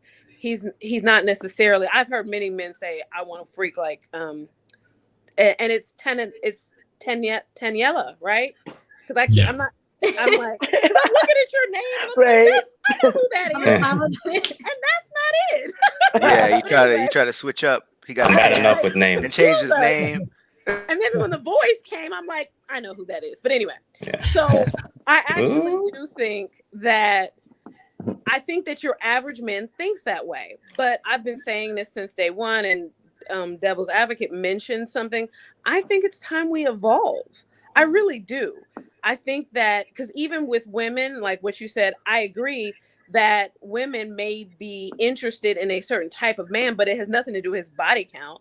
She's not like, man, has he fucked 25 million women? Great. Let me get with him. Women do not process anything like that. We're not thinking that at all. And for us, but the things that like you said, it's not about per se that she's looking at the body count. She's looking at these other aspects that generally mean this person is successful. And exactly. And the first two people didn't understand that part. Like that was not my, that's why I use the example. You have to choose someone to marry and God's going to make it happen. So that way, like you kind of take the sex out of it. Now you have to look long-term, and who would you choose for long-term in your entire network? So that eliminates a lot of the sexual element, because you have to look at the whole package. Which is kind of my point that I feel like where men need to evolve. I feel like men spend way too much time focused on body count and how is she 18 to 24? Is she this, and does she not have any children? Like all this basic primal bullshit, which although I understand from an instinctual sense, I think it's time to use our brains a little bit more and go, who is this human being? Not how many people has she slept with? How is she a mother? How is she, why did her relationships end? Is it just that she's had 5 relationships? Yeah. Why? What did she learn from these relationships? Is she a better person because of what she went through. What is, you know, like, I think that needs to be the focus instead of she only had 5 partners or 2 or 1. King, that's a great answer, not just because I agree with it, but because that boils everything down to our core disagreement. So that was actually a really good answer because you articulated what you meant. Let me just pass it around to the panel and then let's get everybody involved real quick. And then if you have any disagreements, we can add on real quick. Sarah, anything you want to add on to Devil's question about would you choose a man that's more experienced if you had to decide to marry somebody or somebody that's less experienced? Well, I mean, I think, you know, with the concept of like body count and experience and things like that, I mean, I'm not saying it's irrelevant, but I think sometimes too it becomes too much of the focus when people are making these decisions, because it's a part of somebody's story and it's a part of somebody's sexual history, but it's not the whole story. And I think too, it also depends on like, okay, well, what headspace are they in now in this moment, as opposed to, you know, where were they 3 or 4 years ago and maybe they viewed sex differently or something like that. It's like, well, how do they view it right now? And I kind of understand what I think you're getting at is the concept that the men who are probably going to be more appealing are going to be more appealing to more women. So they're going to have access to more women where they're more likely to have more experience. Exactly. I also think, though, there's a factor. It's something I would consider. I'm not saying every woman would consider this, but like I would highly take into consideration, just because he has more access to more women, does he have enough sexual discipline to not jump in bed with every woman that he has access to? Because then to me, it's like, okay, well, if we get married and he still has options of other women, maybe even more, because there's a lot of women that will go out there and target a man who's already married. Does he have enough sexual discipline to say, okay, we're in a monogamous relationship? Because I wouldn't be in anything that wasn't a monogamous relationship. Like, does he have the sexual discipline to be like, no, I'm married, and not be with every woman out there? So wise. Yeah. So I think that's a factor. It's like, how does he view sex, and how does he view sex now? Like, does he, I mean, I understand that men don't have the same connection to sex that women do, but it's also like, if he's willing to just give any woman, just throw it in anyone or whatever, and he's not being discerning as to who he's having interactions with, I would question his general morality as a person. So I think that's pump the brakes. He would become unattractive. Exactly. He's very unattractive. Yeah. I just think that everything you guys said at some points or another was actually like spot on, but there's also this like disconnect in how you guys are looking at women in general too, because women like guys that are surrounded by hot women. That has been proven. Like, it's, you can't deny that if you see a man that can command a crowd, that can keep women engaged, not creepy, not some dude hitting on them. I'm not talking about that. I'm talking about what you guys see as attractive, not what we see as an attractive. I'm talking about somebody who is surrounded, who is engaged, who is clean cut, who does all those little things that you guys like in your little panties. When you see that, you guys like it. It's true. So it's not so much as, hey, their body count, like he was saying. It is about what comes with that body count. It's the fact that we understand the people who have a high body count as a man, with that is clean. We're not talking about somebody who's like a gross person who's like Sarah said, just throwing out to anybody. We're not talking about that guy. We're talking about the surgeon. We're talking about the guy that doesn't have time to be messing around. We're talking about the guy that you guys see as in either let's just talk about the young ladies that when they look at him as a 34, 35, maybe even a 40-year-old man who has that sports car, that's who we're talking about. That guy who has options. That's when I'm starting to see like, okay, maybe you guys are right in certain aspects, but when we're talking about the average woman, they want to know that their guy is attractive enough to pick a woman, to be able to pick a woman, but will be discerning enough not to act on it. And that's where I'm saying that's where I'm seeing a little disconnect. Women want a guy who does attract women. We agree. And I think that, okay, so I just don't want that to be, men don't really roll with. Men don't really care as much if their women attract more guys. I'd like to make this add-on for the ladies. For the guys, I think it's more prudent that you do say, look, you've got to figure out how to be good in bed, in the sense that if you had everything and 2 guys and you had to pick, but one, as soon as you allow him to gain access to sex, he's directly into it. Versus a guy who says, caresses you, bites your neck, I kisses agree. all the right spots. We right? agree. So I would say, from a woman's perspective, say to the guys, look, it may not be a big criteria, but you need to be good in bed. The reason is that a lot of you women have a different measure for sex as we do. We don't look at it the way that you do as women, but it is part of the gauge that you have for happiness. If your man is doing all the right things, but he's shit in bed, and then you have the guy that what Blackzero was describing, that causes attention. He is, right? Telling you, I've seen it had to have. And we can all have this say of, you know, it's not important, but it would be nice. That's a lot different than saying, look, you can be the great guy, but if you shit in bed, it's going to put a lot of tension. Exactly, 100%. Please. That is like improve. 100%. I mean, the thing about it is, the thing about it is, not to cut you off, but the thing about it is like, for me, there has to be a juju. If there's no juju, I don't care how good you are, but if there's no juju between us, it's not good sex to me. So that's how I view sex. Like, it has to have a juju. It's not like, oh, because I came 1,000 times. It has to have that aspect that you're talking about to even make it good sex, which I call juju. But if he does all that and he's broke, and then there's, you know what I mean? Like, is that then he's a fuck boy. But that don't stop. But that honestly, but that still doesn't stop women, though. Honestly, I've dated women that made 6 figures, and I didn't even have a job, and she and I knew why. Because one thing you also have to learn is to capitalize on the things that you're good at. So, like, I've been with a chick that her ex-husband was a millionaire. She left him. I didn't even have a job when we first met, and like, I just knew I could put it down, and she ended up asking me to move into the house and do it. But I lived that whole experience. Now I won't ever want to have that experience. I learned from that. But the truth is, go ahead. That's what I mean for the ladies. Look, we know as men we need to build values, but that's not enough. That's been proven on a day-to-day basis. It's not enough just to be a good man. You've got to be also good in bed. So if you're going to advise men, look, we don't gauge sexuality, we look at intellect, that's bullshit. Because it's bullshit, because the sex is still there, it's still a metric, and it's a good metric. Why? For you ladies, you don't want to be in a marriage or a long-term relationship where the sex is shit. Let's be honest.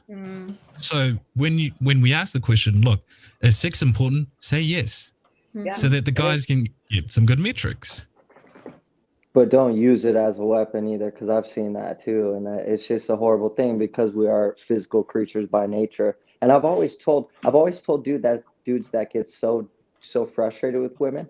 I'm like, here's one aspect. There's a few you need to obtain, but one of them is, dude, give her a good sexual experience. Stop being selfish. So many times have I heard specifically men go, oh, I'm just in it for the nut, or as long as I got mine, or all this stuff. And I'm sitting there going, bro, that's sad. Like, you didn't even take your time. And honestly, you don't have to be perfect. You don't have to lay the pipe. But if you let your woman know that you're with, that you're willing to do some stuff, maybe ask her what she likes having done to her, do different things like that, that's going to get you that much farther. I'm not saying that, like Paulo was saying, it's not the say all be all, but it's a good starting recipe. Because if you take time on that woman, she's going to take time on you. And then, because that's what it is, you're going to make that connection. And women, you want to talk about submissive?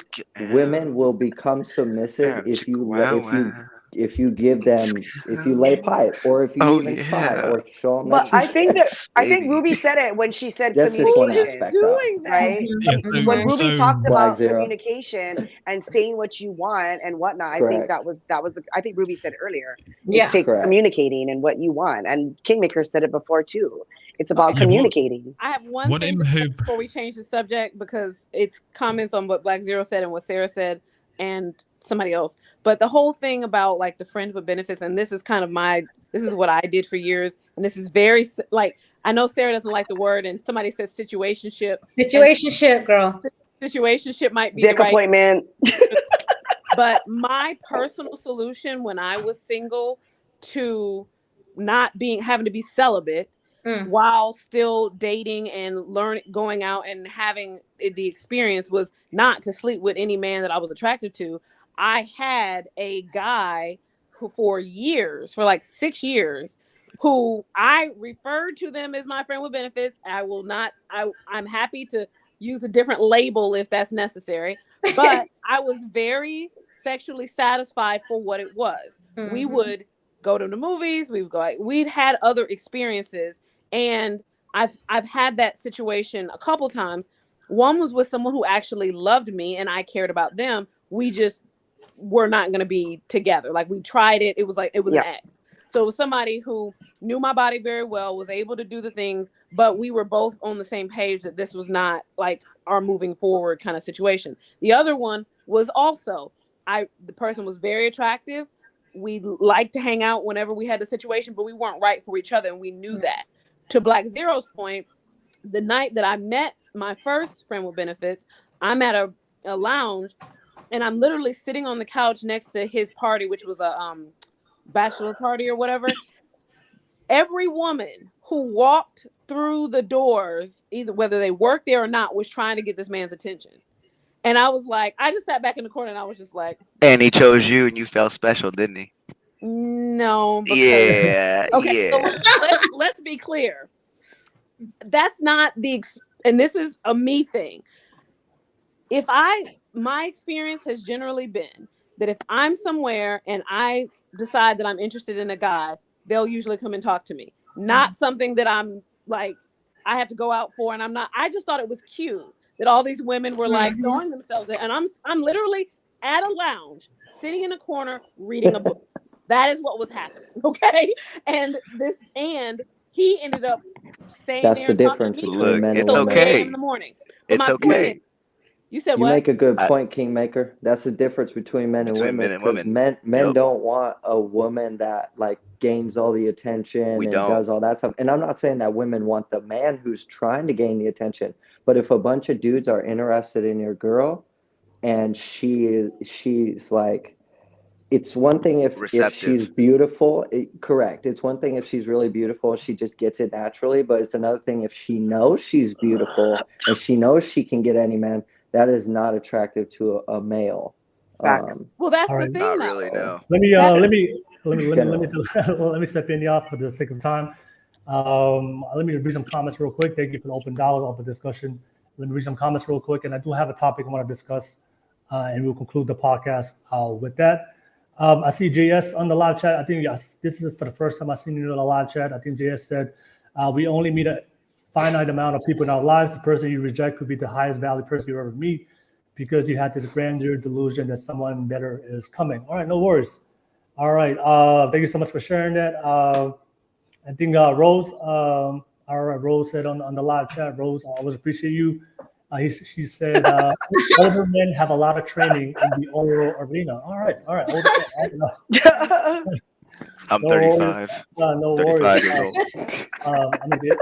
It is a fact. Women date older. They like older men. All right, that's a fact. Basi shared, Rose, men are monogamous. Not all men, but there are men that are monogamous. All right, I see you guys going back and forth. I see Fatu Serm. He said on the live chat, you open marriage, why even marry then? All right, no worries. But thank you so much, everybody. Because you need somebody to bury the body with. God dang it, people. Come on. All right, no worries. I appreciate you guys in the live chat. Don't forget to like and subscribe on the live chat. I appreciate you guys, whether you guys agree or disagree. And don't forget, it is a public show, so if you want to jump on and be part of the podcast, thank you so much. All right, but yeah, the last thing I want to discuss, so this is, I think this is the discussion I always see on social media with the red pill space between men and women. There's always this conversation. So the topic we're discussing tonight, did the sex revolution make women happier today in 2022? So obviously, of course, at the end of the day, we have different opinions about happiness. It comes down to the personal decision. But I think when I watch social media, when I see a lot of women talking about the sexual revolution, about happiness, it always comes down to the context of finding a good man, finding a good relationship, and starting a family. So ultimately, what the conversation, I think a lot of the debate is, does the sexual revolution help women to find a good, stable relationship? Obviously, I listened to this panel. They said there's a lot of men, a lot of women out there have problems with men, problem with their relationships, problem with the past. So there's a lot of women out there that they do want to find a good man. But I think a lot of the men saying is that's one of the problems with the sexual revolution. I think a lot of you guys brought statistics and data. There's a lot of consequences when a woman chooses to be promiscuous, go into the dating market, sleep with multiple men. I think Blackzero brought up a great point about outliers. I think a lot of modern women would say, hey, there's a lot of women out there having this multiple sexual partners, and they see those women, they say, oh, those women found a man and found happiness. If they can do it, they can. I think that's a very small minority of women. That's the exception. But for the average woman, if you choose to go and engage with multiple men, there's a lot of risk of pregnancy, becoming a single mom, being emotionally attached to a very toxic guy that hasn't proven to himself to be a good man. There's all these problems that comes with it. I think a lot of you guys brought up I think it was Kingmaker brought up the pair bonding. There's a lot of women who engage in multiple sexual partners. They have a lot of trauma, and that's one of the conversations. A lot of men, they don't want to date a woman with a high sexual body count because of the emotional baggage. So I guess what I want to end up the podcast with that is, do you guys believe that does the sexual revolution help women find more quality relationships so they can be happy? Because at the end of the day, we're talking about happiness. I think because what a lot of the men are saying is, if women choose, I think a lot of the men here brought up a great point. I think Devil said that men do care about a woman's sexual past and history. So if women engage in the sexual revolution, a lot of men, the type of men that they want, are not going to choose them. So there's going to be a lot of women today that they're probably won't be able to find the type of man they want, or they have to settle with the man they don't want to be with, which is still going to make them unhappy, or they're going to end up have to buy a lot of cats and feed a lot of cats, and probably going to end up alone, which is going to make them happier as well. So ultimately, does this, I want you guys to debate, I want you guys to give your thoughts, ladies and men. Does the sexual revolution, does it help women find good quality men, good quality relationships? Is it going to make it fulfilled, make it the best sex the type of sex they want? Or if they engage in the sexual revolution, what the women have to understand is just be ready for the consequences, and the consequences are real, and the consequences, you may not be able to find the man you want, you may not be able to find the man that can sexually please you, and you may end up not finding a partner for the rest of your life. So I want to end up the podcast with that. So let me start with the fellas. Fellas, I want you guys want to hear your thoughts, and then come back to the ladies. Do you guys think that the sexual revolution today, does it help women find more stable quality men and relationships, which ultimately is going to lead to a more fulfilled and happier life for themselves? I'll start with you, Blackzero. Okay, I'm gonna say from personal experience, no. And as much as I make jokes about having five baby mamas, 5 women, and all this other stuff, when it comes down to it, I feel sorry for the men that they're with now, or the fact that some of them can't find men. No, I know that sounds mean, but you feel bad for the men. I feel bad for the men, yeah. And the reason why is because they've had issues with my exes, and every time that my exes have just left the house and can't be reached or anything like that, they call me and they ask me to find her. Doesn't matter which one. I've gotten multiple calls from their men. And could you imagine, as a man, having to call another man to find your wife? That shook me, because I know it's a really horrible situation to be in. But then I realized that there are a lot of men. They said 30% of men are raising children that are not their own. Yeah. That's a ridiculous statistic. And so as I'm living this life, I start to look at and I'm a Black and Samoan. So on both sides, this affects my cultures in different ways. My aunts on my Black sides that are over 40, that are single, will never, and I say this confidently, they will never find a man, because I've seen their dating habits. I've seen what they've done. I've seen how they treat men, and I've seen how they talk about men. The one great aunt that I had that found love at the end of her life, the one out of 20, she literally found a guy who, quote unquote, he might have brain damage. And I know that I'm not being mean. I'm not being mean. I'm just saying that the guy's not, he's not the brightest bulb on it, but he comes from a rich family. but he's not the brightest bulb. He's like, I mean, you guys seen The Sopranos? You guys know what I'm talking about, all right?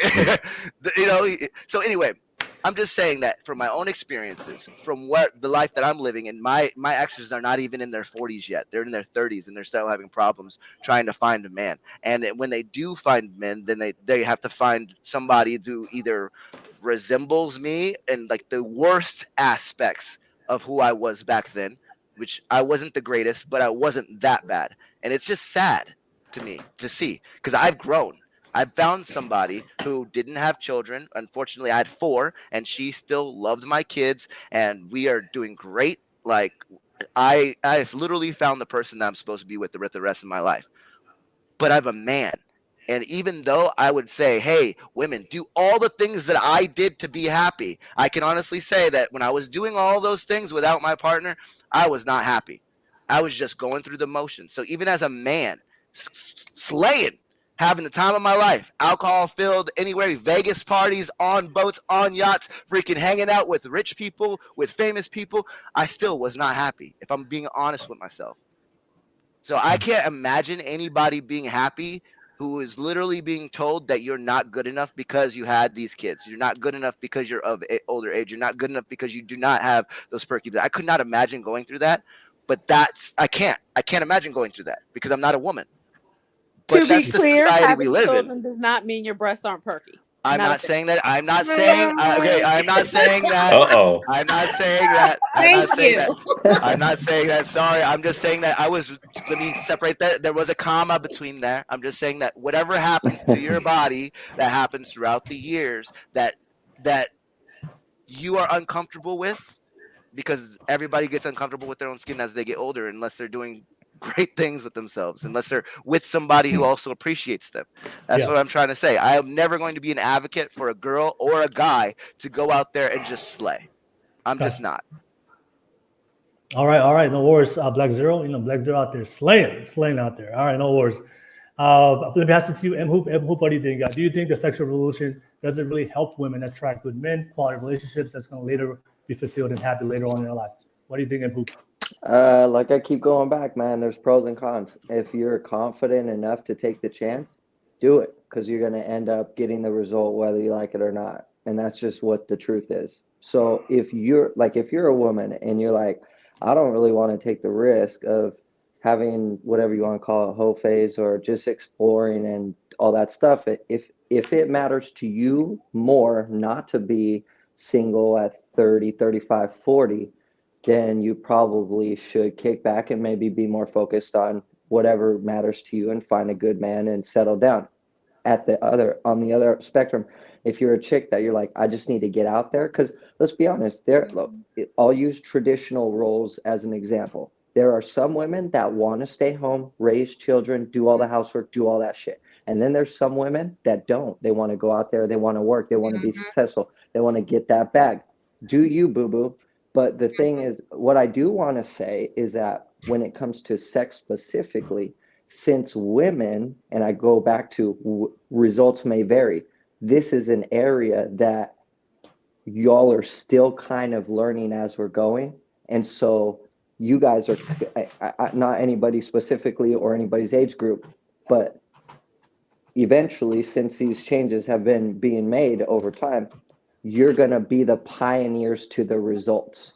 So as time goes on, in 10, 15, 20, 30, 40, 50 years, your daughters and your granddaughters and your nieces and all those things, they're going to learn from your examples.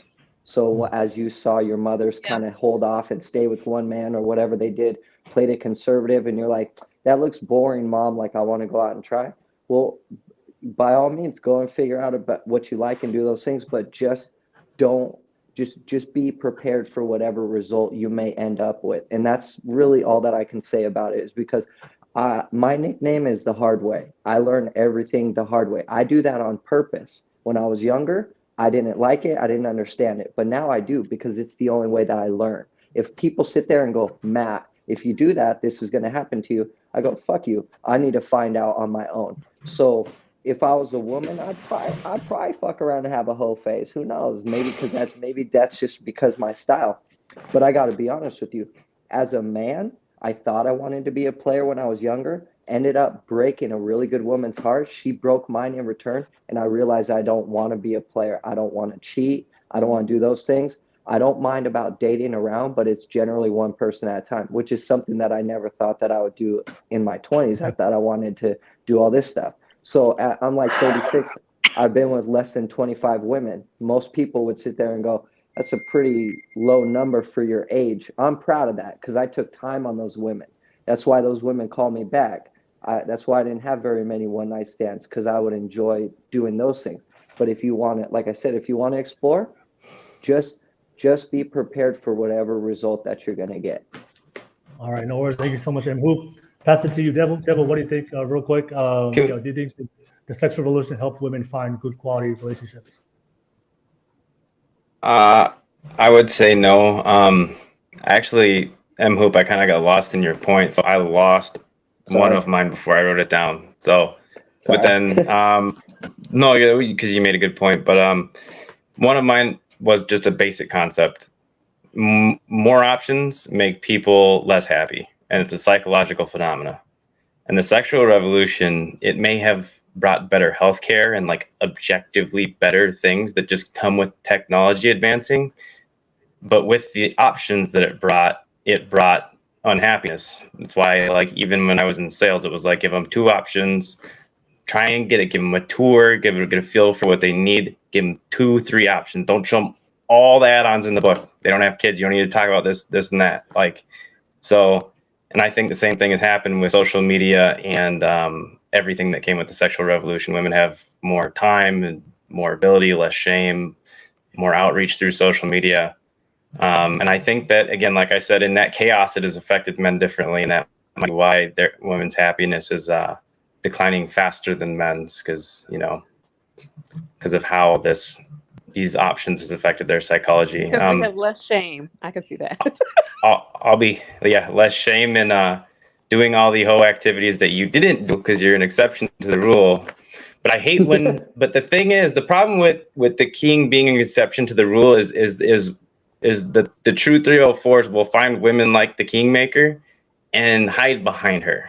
I see it's possible to da.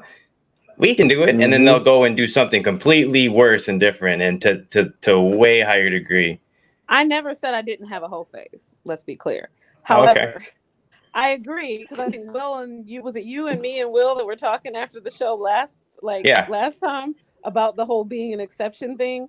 Like, I agree, but I think it's a bad idea to tell people that something isn't possible for them, because I just don't believe that in life. I think that really almost anything is possible. But I think one of the bigger issues that we run into is that if a woman doesn't feel good about herself, if she feels like she needs to be knitting and needs to have cats and she can't find men, that's literally going to be her experience.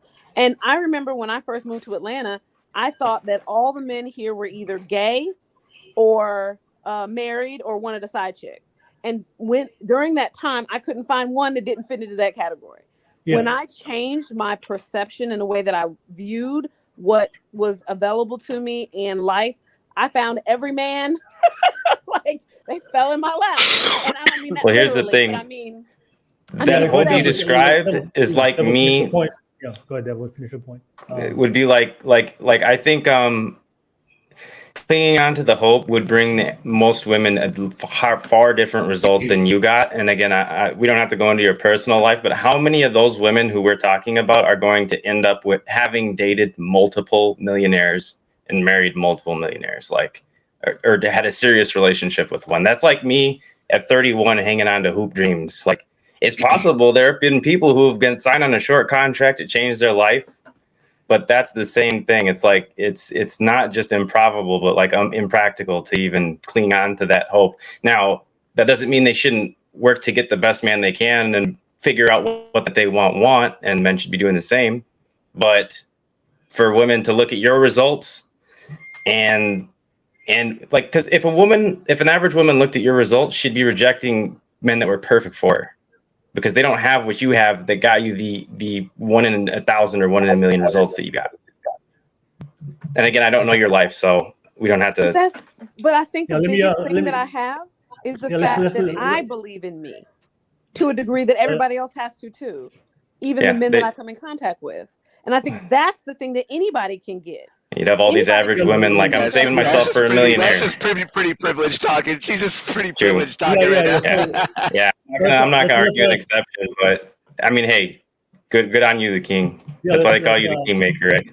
Definitely save that for the open discussion. Let me finish up with the fellas and get the women real quick.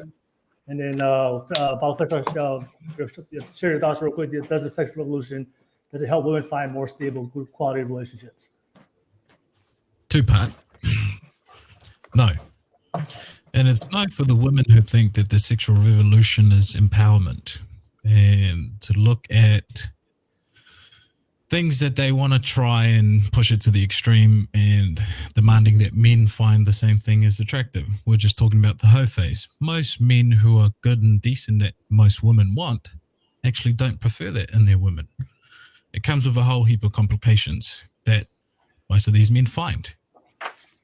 The yes part of the answer is that women who do align with some traditional value and do look for good guys and do vet good guys actually end up happier than their counterpart. And this is a measuring stick that we're using based on modern day. If I was to give that measuring stick to, say, someone 50 years ago, they would probably say, what a terrible life. Why would you want to go and work for your own money when you can be looked after? However, the sex is lacking in all these things. So based on a modern day measuring stick, women are more happier when they align themselves with what men find attractive. And not only that, the men who do put in the work nowadays are more genuine. It's a lot more authentic. Why? Because there's no fathers involved. So the men who are actually good and decent and good, strong men have done this through their own efforts. So it's more authentic and they learn these lessons on their own. There are no fathers holding their hands. There are no fathers demanding, you better do X, Y, and Z before you even get close to my daughter, and you better prove it for 6 months at least to a year. So when women do find the good guys, they find it much more happier. Why? Because there's a conscious effort put in. It's not I better do this because there's another man standing in my way. It's I need to do this in order for me to move on in life and to be with a woman that I genuinely want to be with. So the question then becomes to the women, where are you in this equation of the sexual revolution? Are you the one who believes that the sexual revolution has made you a lot more happier because you're more free to do whatever it is that you want and demand that men find that attractive? Or are you the woman who goes, okay, it gives us a lot of freedom, but I'm not going to exercise all of those freedoms. Why? Because I know what men want. And men want a woman that he can work with and build whatever it is that he wants to build. It's not to be a slave. It's not to be a stay home, be quiet, don't say anything. It's a woman who can complement his life and offer things that he hasn't been offered before, and to look at life in a very different perspective and complement each other. So there's the two answers depends on the woman and how she looks at the sexual revolution. You could be happy with a man. Why? Because the men have actually put in the effort. There is no one incentivizing men. No fathers are there, and not the women aren't incentivizing men to build values. So when you do actually find a good guy, it's on his own accord and his own effort. Okay. All right. No worries. Thank you for sharing that, Professor. Cheeky, I saw you in the background being at the public chat. So Cheeky, if you're watching this right now, definitely come back on. I'll definitely add you in. I was caught up with the panel. But let me get the ladies' thoughts real quick, and then we'll open it for open discussion, and we'll conclude the podcast with that. Kingmaker, you want to share your thoughts real quick? Do you think the sexual revolution does it help women, the average woman? There's always exceptions. Does it help the average woman find a good quality man, a good quality relationship? Go ahead, Kingmaker. Oh, you're on mute. Good. I was saying Will made that distinction very clear. Destroyed your art. So the answer is I don't think it does, but I don't think it does because I think that women have changed what they do without changing the way they think. And that's back to the whole concept of evolution, et cetera. And I think Sarah mentioned it, maybe a couple people mentioned the idea about women trying to behave like men, trying to have the same kind of sexual prowess or deal with, we are different, right? And the problem is, we talked about this before, the idea of we're in this, and I think Mhoop mentioned that, we're kind of in the testing phase. of a lot of this new revolutionary stuff. It's hard to say what women, you could say, well, she's in her 30s and she's going to end up with 9 cats and she's going to whatever, but you really don't know. And we won't really have that level of data for maybe another, we're talking about a century worth of data to really give us an idea of what this has turned out to be. Whereas I know my mother stayed with my father for 20 years, but she didn't want to, right? So there is a lot of things that we have from the past that's colored by what we don't know because of all the things we discussed before. So I don't think I think, yes, yes, a lot of women are happier. I don't think that a lot of your average women are finding what they're looking for, but I think it's a combination of, one, men needing to evolve and look at women as a whole picture, as a complete human being, and not as how many sexual uses has she had before me kind of deal. But also, I think that women, and I say this, and because I felt like devil's advocate was kind of using me being an exception as kind of like a slur. and I want to say this because I am an exception in a lot of ways, but I purposely, intentionally want to be an example of what is possible. And not to say every woman wants to date a millionaire or marry one, or none of that being the case. But I do think that thinking that a woman is, just because she has children, like I do, just because she is in her almost 40, like I am, just because some of these things, that I'm not a virgin anymore, I've been with more than 5 men, like all these things that most men may have decided makes me ineligible, do not exist for me in that way. And I don't think that women need to judge themselves based off of what Tenanella was saying. It's like, oh, if a woman follows the values of a man, she's happier of what he's looking for. I don't think that that's true. I think it's important, and I'm wrapping this up right now. Will, I think it's important that women pursue their own personal happiness. It does not mean being a hoe, but just because you are these things, these 4 or 5 things that would normally disqualify you, if you know who you are, what you bring to the table, you care about yourself, you take care of yourself, and you carry yourself well, men will want to marry you, no matter what age you are. And just because you have children does not mean your breasts aren't perky. Bye. All right. I do want to say hi, Rose. You're killing it in the chat. Keep going. I love it. All right. I got a crush on Rose. No matter what age you are, oof, that's a reach. I'll just say that. I'll just say that. I'll just say that. All right. Let me pass it to you, Sarah. Sarah, what are your thoughts, real quick? Does the sexual revolution, does it help women find good quality relationships, the type of relationship that they want? Go ahead. Well, okay, so I'm going to take a little different tact with this, and I think this might be controversial, but I'm just going to say it. I actually think women being more promiscuous as part of the sexual revolution has actually lowered the quality of men. So that there are fewer men out there because men need a reason to be good people. Like they need a reason to be quality men. Okay. Women thrive in safety. Men thrive when challenged. Men need a challenge. They need something to work for. They need to have a purpose in life. They need to have a direction. And I think that they should be able to be held accountable. However, a big aspect of them being held accountable is if a woman says, hey, if I give you access to my body and I get pregnant, I need you to prove to me that you're going to be able to be a protector and provider for my family. And so the more that women say, okay, I don't care if you can do that, the men aren't going to do it. Now, should men still be able to do that, even if a woman says, doesn't expect him to do that? Yeah, of course they should. But that doesn't necessarily mean they're going to.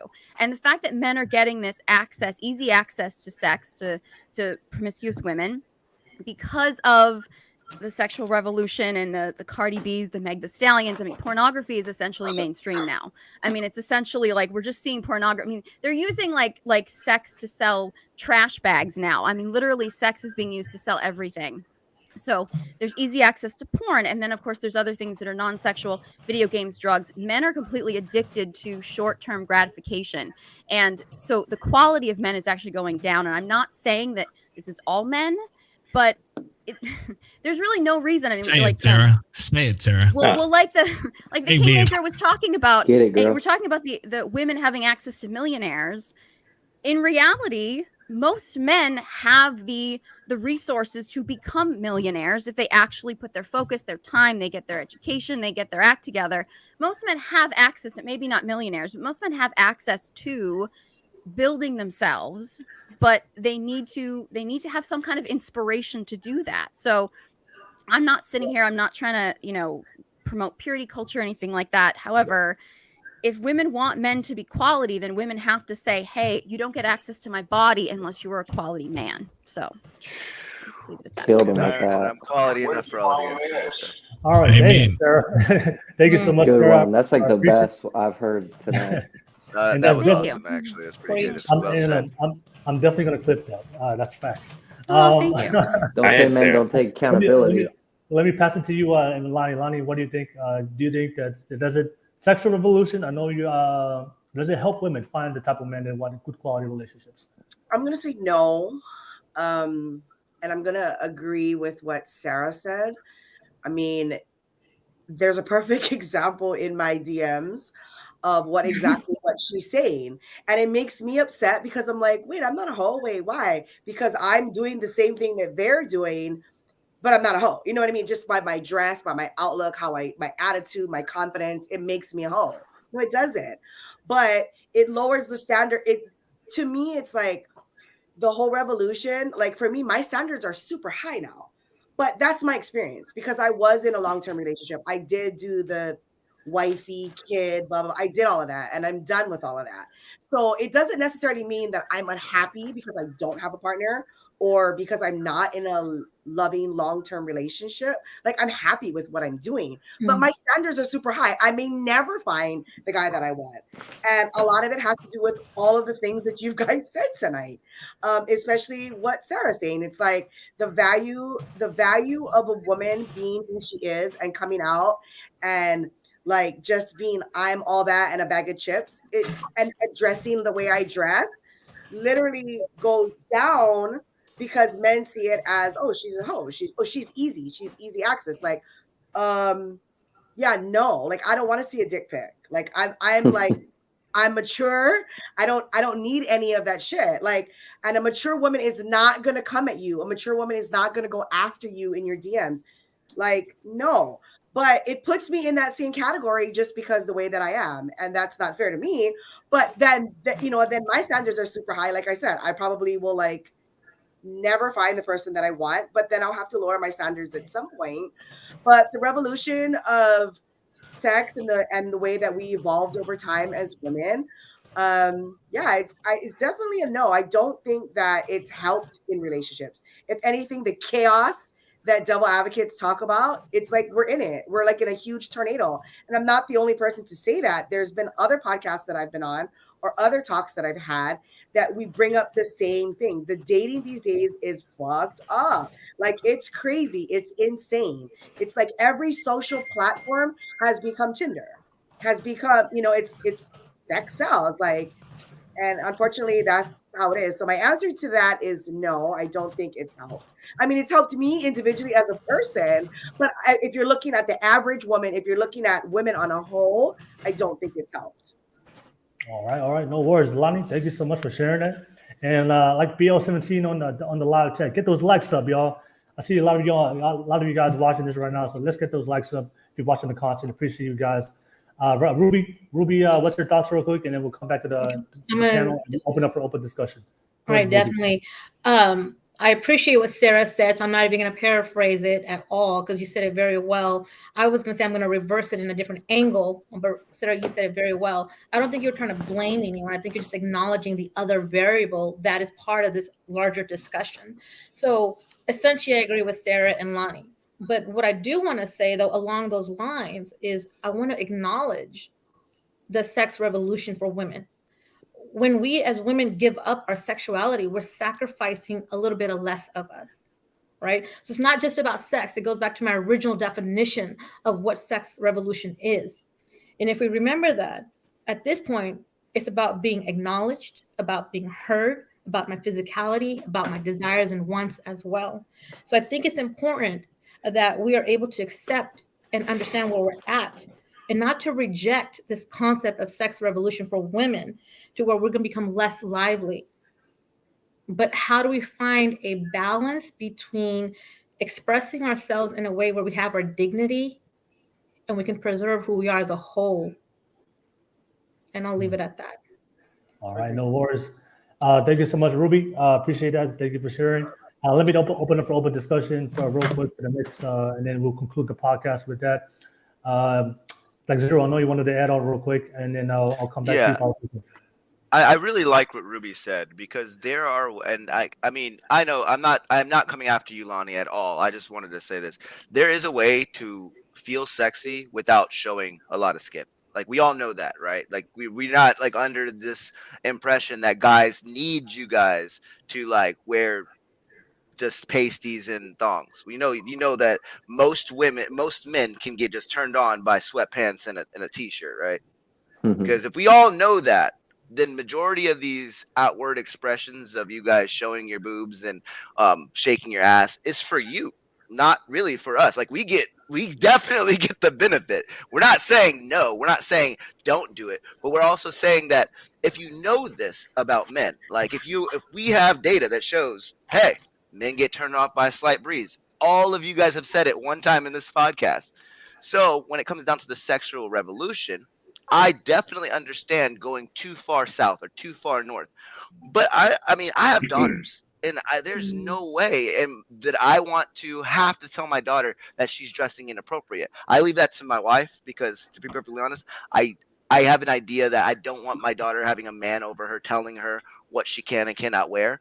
But I also express to her that, hey, whether you want to grow up to be a lesbian, whether you want to grow up to be a hardworking woman who's single for the rest of your life, whether you want to grow up and marry a man, whether you want to, doesn't matter what you want to do in your life. The way you look, everybody, men, women, cops, freaking, if you wear too much of a revealing clothing on the street at 2 a.m, a cop's gonna think you're a hooker. You know what I mean? Like, there are reasons why people judge people based off of the reason why we judge books is because the cover. Okay, so I understand, Lonnie, you're saying, hey, I dress like this, and yeah, I do these TikToks and stuff like that, but I'm getting negative DMs, and I'm like, well, Dave Chappelle had a very real saying for that. He said, hey, you know, you may not be a hooker, but you're wearing a hooker's uniform. Have you ever heard that? Yeah. No, I get it. I get all that. Yeah. So I don't ever want you to think that I'm coming at you. I'm good with that. And I know that's what I know what to expect. I know that that's coming, because I know myself, and I'm like, okay, guys, they're going to like this or they're not. And I don't really care. Like, in my mind, I don't really care. But I'm just saying, for other women that have confusion about that, then they're, you know what I'm saying? It's like, I know who I am. I am confident, and that's just who I am, and that's just how I dress. And more power to you. I will support you on your page with all the likes to the ass shaking videos as possible. And that's why that sexuality thing too, though, Lonnie, and where you're saying, I own myself. Right. I own myself. And that's totally fine. Have that confidence and own yourself, and know what's going to come with it. Right. Yes. But I guess, like, in conclusion, all I'm trying to wrap up and say is that men and women are very, very different. But we already know what does it for men and what does it for women. What does it for women is the fact that a man can, 1, protect them physically, 2, protect them emotionally, and 3, protect them monetarily. If a man can do all 3 of those things, and your man can, and if there's a man out there that can do all 3 of those things, and you're with a man who can't, most likely, if you're putting the right situation, you will cheat on him. And just like if you're a man and you're put in a position where there's a woman who is hot as hell and you don't think you'd ever attain her, and she shows you just a slight bit of attention, you're in a bad way. Yeah. So I'm saying, as men and women, let's make sure that we treat each other respectfully, but also understand our differences and go forward from there. To add to that, Blackzero, like, I always try to provide a little bit of like insight or advice or whatever. So like, because a couple of the main things that I've noticed between what I like to call this situation of the battle of the sexes is like right now is the main thing is that men are getting frustrated with women taking on new roles in this whole sexual revolution, and women have a mentality of I don't need no man. So if there's But like to all what the role are they taking that they haven't had since the 70s? Or since the 50s, since World War II. since I'm asking because they've had these same roles sexual since then. revolution. No, it's sexual revolution. Now that they don't necessarily need a man, they can go out and get a bag, and they've had to provide for themselves also. And they've been That's able to do that something since that the 50s. That's what I'm saying. What does roles it. are they Yeah, but a are they taking now? That's what I'm asking. majority of them didn't capitalize on that. A lot of them kept it conservative. Only within the past maybe decade, maybe 2 decades, have women actually capitalized on starting online, and a lot of it comes with online activity. A lot of women are making money off of online activity. A lot of women are making as much and or if more money than men are. 50 years ago, that was not the case, especially in the nation. And that's just in my opinion. But and in more of the role reversal, whereas like 50 years ago, there was more traditional style roles. The majority of women stayed at home, took care of the kids.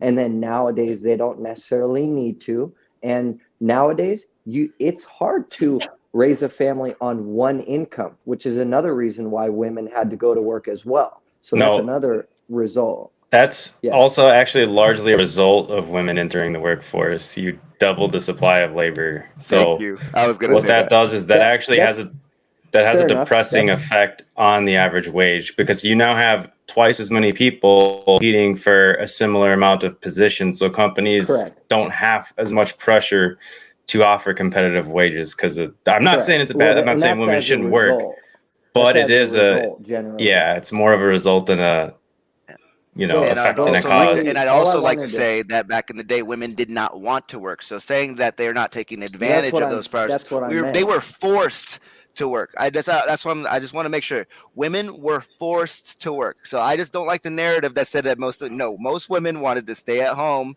and because that's what they wanted to do. For whatever not me reason, and you, but it doesn't matter what reason they wanted to, or they had to, or they were forced to work, or whatever. No, that's the result. Because we're talking about happiness. That's what was actually. But you're missing the point. Is if you're getting down to that's the result. I agree with you guys. That is a result. It doesn't matter how women ended up in the house. What matters, what I'm trying to say is generally our mothers. Most of our mothers generally kind of did a lot of at-home work, did a lot of the cleaning at home, raising the kids. That's what I'm saying. I'm not debating over like what their reasoning for staying at the home was. All I wanted to say was like to all the listeners. So what I was trying to get back to is like men are getting frustrated with whatever they are, and then women are having a mentality of I don't necessarily need a man. So for all the males that are getting frustrated with women changing, learn how to play the game. And there's a couple things that you can do that I've noticed over my time. If you want to be more successful with women, and maybe on another cast I can come up with one that would be good for men towards women, or women towards men, but provide aspects of confidence is major. Dude, if you can provide confidence to a woman, submissive automatically. Provide safety. A lot of these coincide with a lot of what you guys already said. Safety is a huge issue. If you could provide aspects of safety, automatic submission. Ability to have a purpose or direction in life, automatic submission. Consistency, automatic submission. All these things are automatic panty droppers. If you know how to properly socialize and convey these things, they're coming for you, Mr. Hoop. Them feminists are going to come for your ass. Oh my God, you're going to die, bro. Oh my God, this guy has no idea what he's saying. I love it, though. The last two things that I've noticed in my own personal experience that are really important to women are we already talked about this, have a decent pipe game. If you have a decent pipe game, automatic panty dropper, and you will beat and then also good communication. If you even possess half of these of what I rattled off, and there's plenty of others that you can capitalize, but if men can learn how to capitalize on just a couple of these things, you can beat out a millionaire. Of course, women want to be financially stable, but nowadays they can go get their own bag. If you can lay the pipe and give her good communication and give her a good little emotional status every once in a while, let her know that you're listening and that you care. Okay. If you know how to lick a pussy and then walk and then lead her through the club, with holding her hand, walking through the crowd as you part the crowd, automatic panty dropper, dude. That's called confidence. And men, if you have a purpose in life and you're consistent with that, automatic panty dropper. You should have zero problems possessing half of these things and capitalizing on them. And then at that point, it is up to you if you possess these things, whether you should be confident in your own game with women or not. That's just my opinion. Man, Andrew Tate. Andrew who? Look at this guy. Let me summarize what Mhoop said in one word. Let me summarize this. What Mhoop said in dancing around words all account to one thing: accountability. If you're an accountable man and you know that the women you're attracted to prefer a good dick game, you're going to be accountable for that. If she prefers someone with money, you're going to be accountable for that. So all these things that we're talking about, it all sums up to one word: accountability. Now, I want to touch on other things. Women lower their standards for men because they themselves cannot exert and live in accordance with the same level of standard they apply on men on themselves. It has nothing to do with the pool of men they have access to. The question then becomes, what is your standard on yourself, and are you above or below the line? A woman who lives by her own standard will never find issue attracting the right man. A woman who only applies standards on her counterpart and not herself will always find what she sees in the mirror. Take that to the bank. All right, damn. All right, thank you, Balafessa. Ladies, you want to respond? But I know the fellas got a chance to share. I just want to last responses from the ladies, and before we conclude the podcast, Ruby, Lonnie, or Sarah. Interesting topic. Right. I definitely enjoyed it. I love the different opinions and the platform to be able to safely discuss this topic. Okay. Can I make a note about when we're talking about women in clothing and dressing, and like, I'm not like, Lonnie, I love your content. I totally do. And like, I was a lingerie model on Instagram. So like, none of this is about shaming anybody for anything, but there's one thing that I think a lot of women don't really want to admit, and is that women inherently want attention from men. It's in us. Like, we want male attention. Now, I'm not saying that we want constant male attention. I'm not saying we want attention from everyone, but if a woman is not getting any male attention, she's gonna feel not good enough. Like, women want attention from men. Not all men, not all the time. And so from the right kind of man. There you go. Okay. Let's correct that, because I know for me, I get very uncomfortable when I do get those type of attentions, and I do. I'm not talking about random like people hollering at somebody. I'm talking about about wanting. Like, you don't, as a woman, you don't want to walk in a room and have men completely ignore you. Like, you want to be able to walk into a room and get noticed. You don't want necessarily to be hit on or anything in every situation. But I'm talking about, there is a deep need for women to be seen by men. And when we create a society where women are now showing more and more skin, it does not just become about, well, I'm doing this for me. And if men pay attention, it's no big deal, because then the next woman, even young girls like Blackzero's little girls, are going to see women doing this. They're going to see, the Cardi B's, the Meg Thee Stallions, they're going to see that, and they're going to see men lusting after them. And they're going to be like, well, if I'm going to get attention from men, I have to dress like this. And it actually pressures women to be, and it's the same thing with promiscuity. It pressures women to be more and more promiscuous, to show more skin. And I'm not at all telling anyone that they should have to cover up, that they shouldn't be able to do what they want with their bodies. But when you create this society where women are like, well, I'm just going to show it all, I'm going to show everything. And when men pay attention to that, you see other women like, well, I guess now I have to. I mean, what it really comes down to, which is part of what I was saying before, is when you have a society where men have to compete for women, they have to get better. They have to become better men. They have to be better productive members of society. They have to be better protectors, providers. They have to move up in society, get some kind of status or something in order to get a woman to be in a relationship. And you have a society where women are competing for male attention, it becomes how do I be more promiscuous? How do I show more skin? How do I exploit my sexuality as opposed to embracing your sexuality? It becomes, how can I be more exploitive? And I think that's something we have to be careful of as women, that we don't start creating this world where women have to out-slut each other in order to get male attention. Because if everyone's putting it out there and men are like, well, I don't have to do anything to get this attention, then women basically just have to become more and more sexual.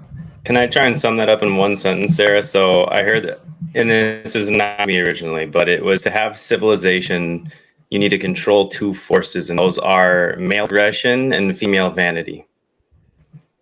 And when I heard that, I'm like, oh, that sounds, not all men are violent, not all women are vain. But when you look at like this things like the sexual revolution, things that happen when traditions are deconstructed, like in the West, male aggression is pretty controlled by things like the police. Those things are still advanced, but the traditions that checked a woman's ability to cast her net without the opinion of her brothers and her fathers and shame and the church, I mean, this is what we get.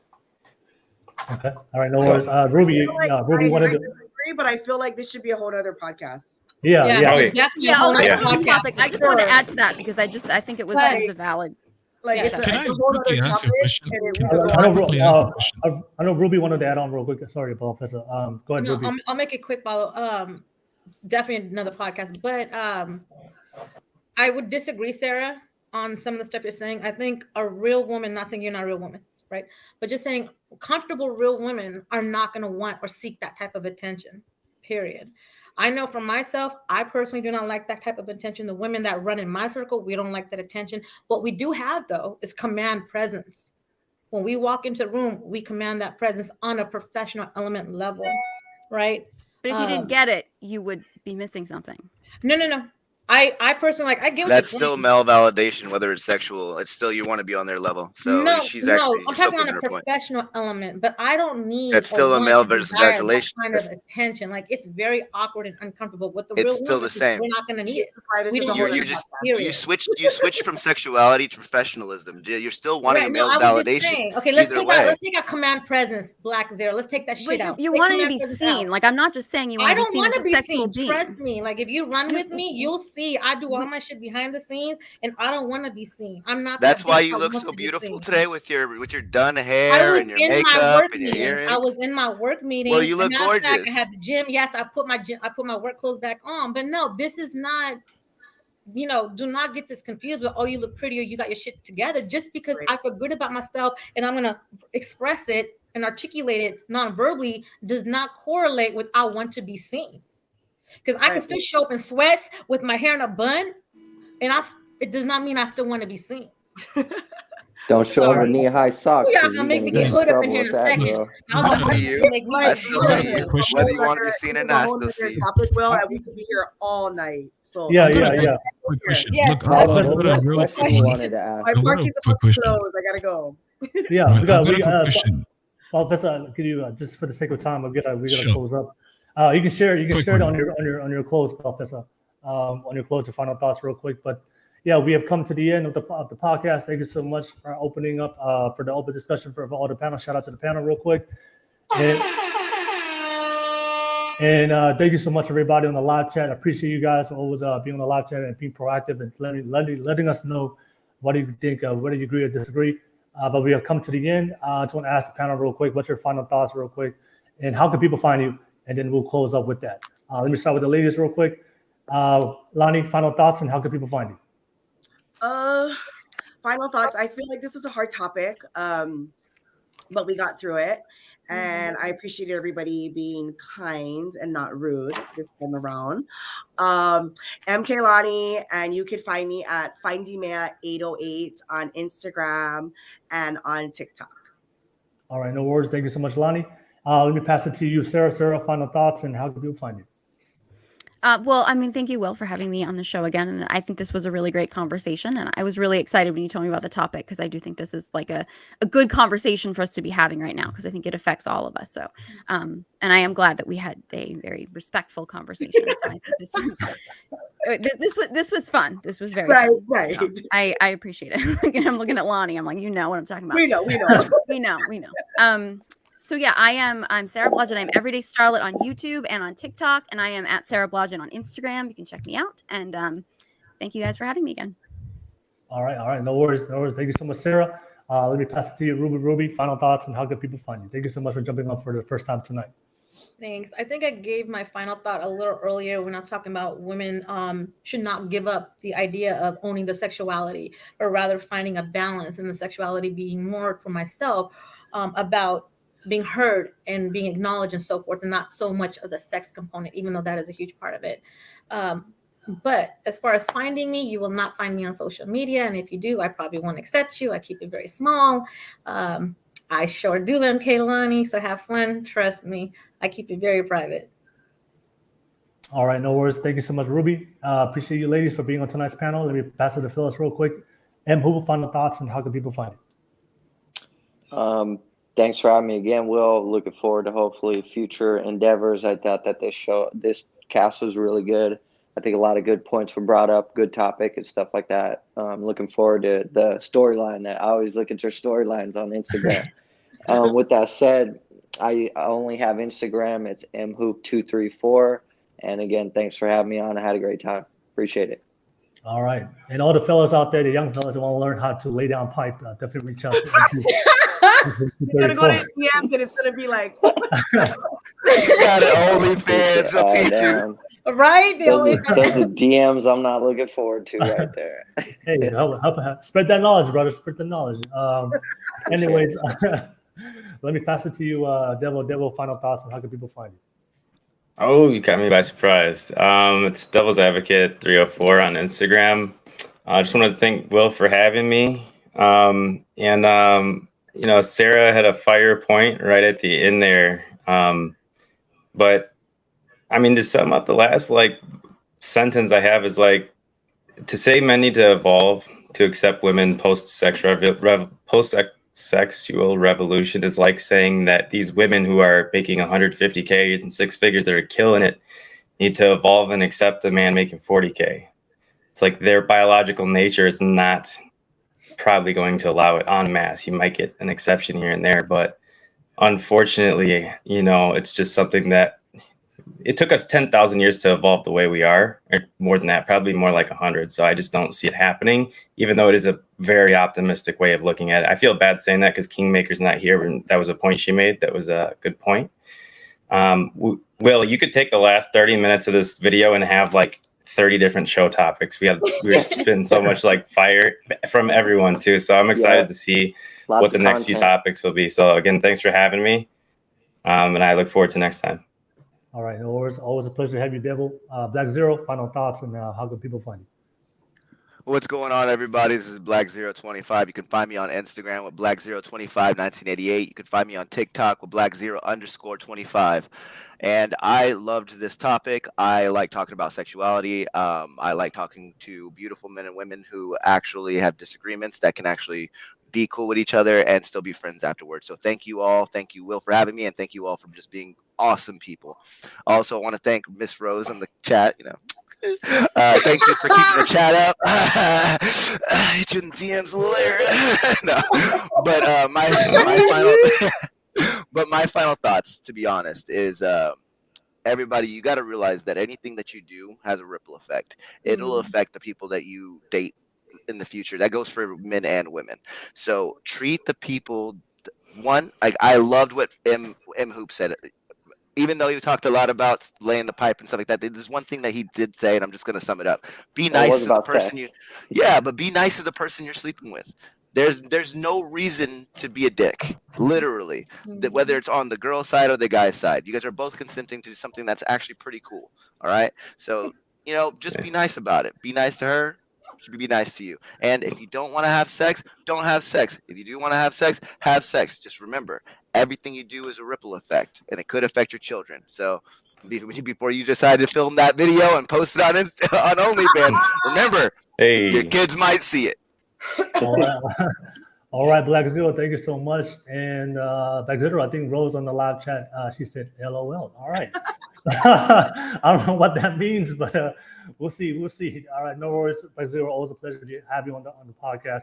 And last but not least, Paulo Fissa, final thoughts and how can people find you? Yeah, I'm the Bell Officer, and do not find me. Will is looking at, well, he's created a Discord server. So if you want to find me, I'm in there. I don't have a social media presence, and that's based purely on I live in reality, and a vast majority of my opinion have been formed and lived out through reality. So the things that I set up here and try and pretend to know is actually things that I know, and it's drawn from experiences that I've gone through myself. I think the sexual revolution has forced men to be more accountable than they ever have. Why? Because no one's holding you accountable anymore. Women are not incentivizing you. Fathers are not standing there holding you accountable to anything. So it's actually, for me, it's the best time. And this is a bit of my psychopathy in me, is that I find it the best time to be a man. Why? Because everything is available through technology, but not only that, your own efforts put you in front as long as you stride forward. To the women, I think you have a lot more influence because Sarah gave out some really good advice. Unfortunately, she pretense with, look, ladies, I'm going to give out some great advice, but I don't, if you do the opposite, I'm not saying anything about that, but here are some good advice. So give good advice and hold yourselves accountable in the sense of, if your advice is to say, look, dressing up a certain way is going to get you cheap attention, don't dress like that. Do not backtrack and say, but if you do that, that's all right, that's you. Those advice are more effective than to say, look, I'm not saying you're doing it, and if you do it, that's up to you. But look, if you're going to be successful at X, you must do Y. Just say it. Look, if you want to get to Y, you must do X. And if you're doing X and it's out of your control, then fine. But if you want to achieve something that the steps are 1, 2, 3, you've got to do 1, 2, 3. There's no two ways about it. And it doesn't matter what your feelings are. The world is going to judge you at the end of the day. Anyways, again, to the ladies, to the gentlemen, thank you very much for your time and allowing me to share my opinion, even though you might disagree or not agree at all. It's always a pleasure to come on, and it's always a pleasure to agree to disagree. Well, again, thank you for bringing me on. I'm sure your audience are probably sick of me now, so I've got to wear some shades to make things a little bit more fun.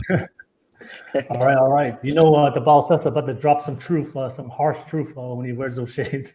All right, no worries. Thank you so much, Balthus. I always appreciate you on the being part of the podcast, and I'll definitely drop the links to all the ladies and the men. Definitely support them, and don't forget to like and subscribe so you get notification when we do go live next time. So we do this every single Wednesday, hot topic debates. Appreciate you guys. But you guys on the panel and everybody in the live chat, you guys have a great night. Peace, y'all. Peace.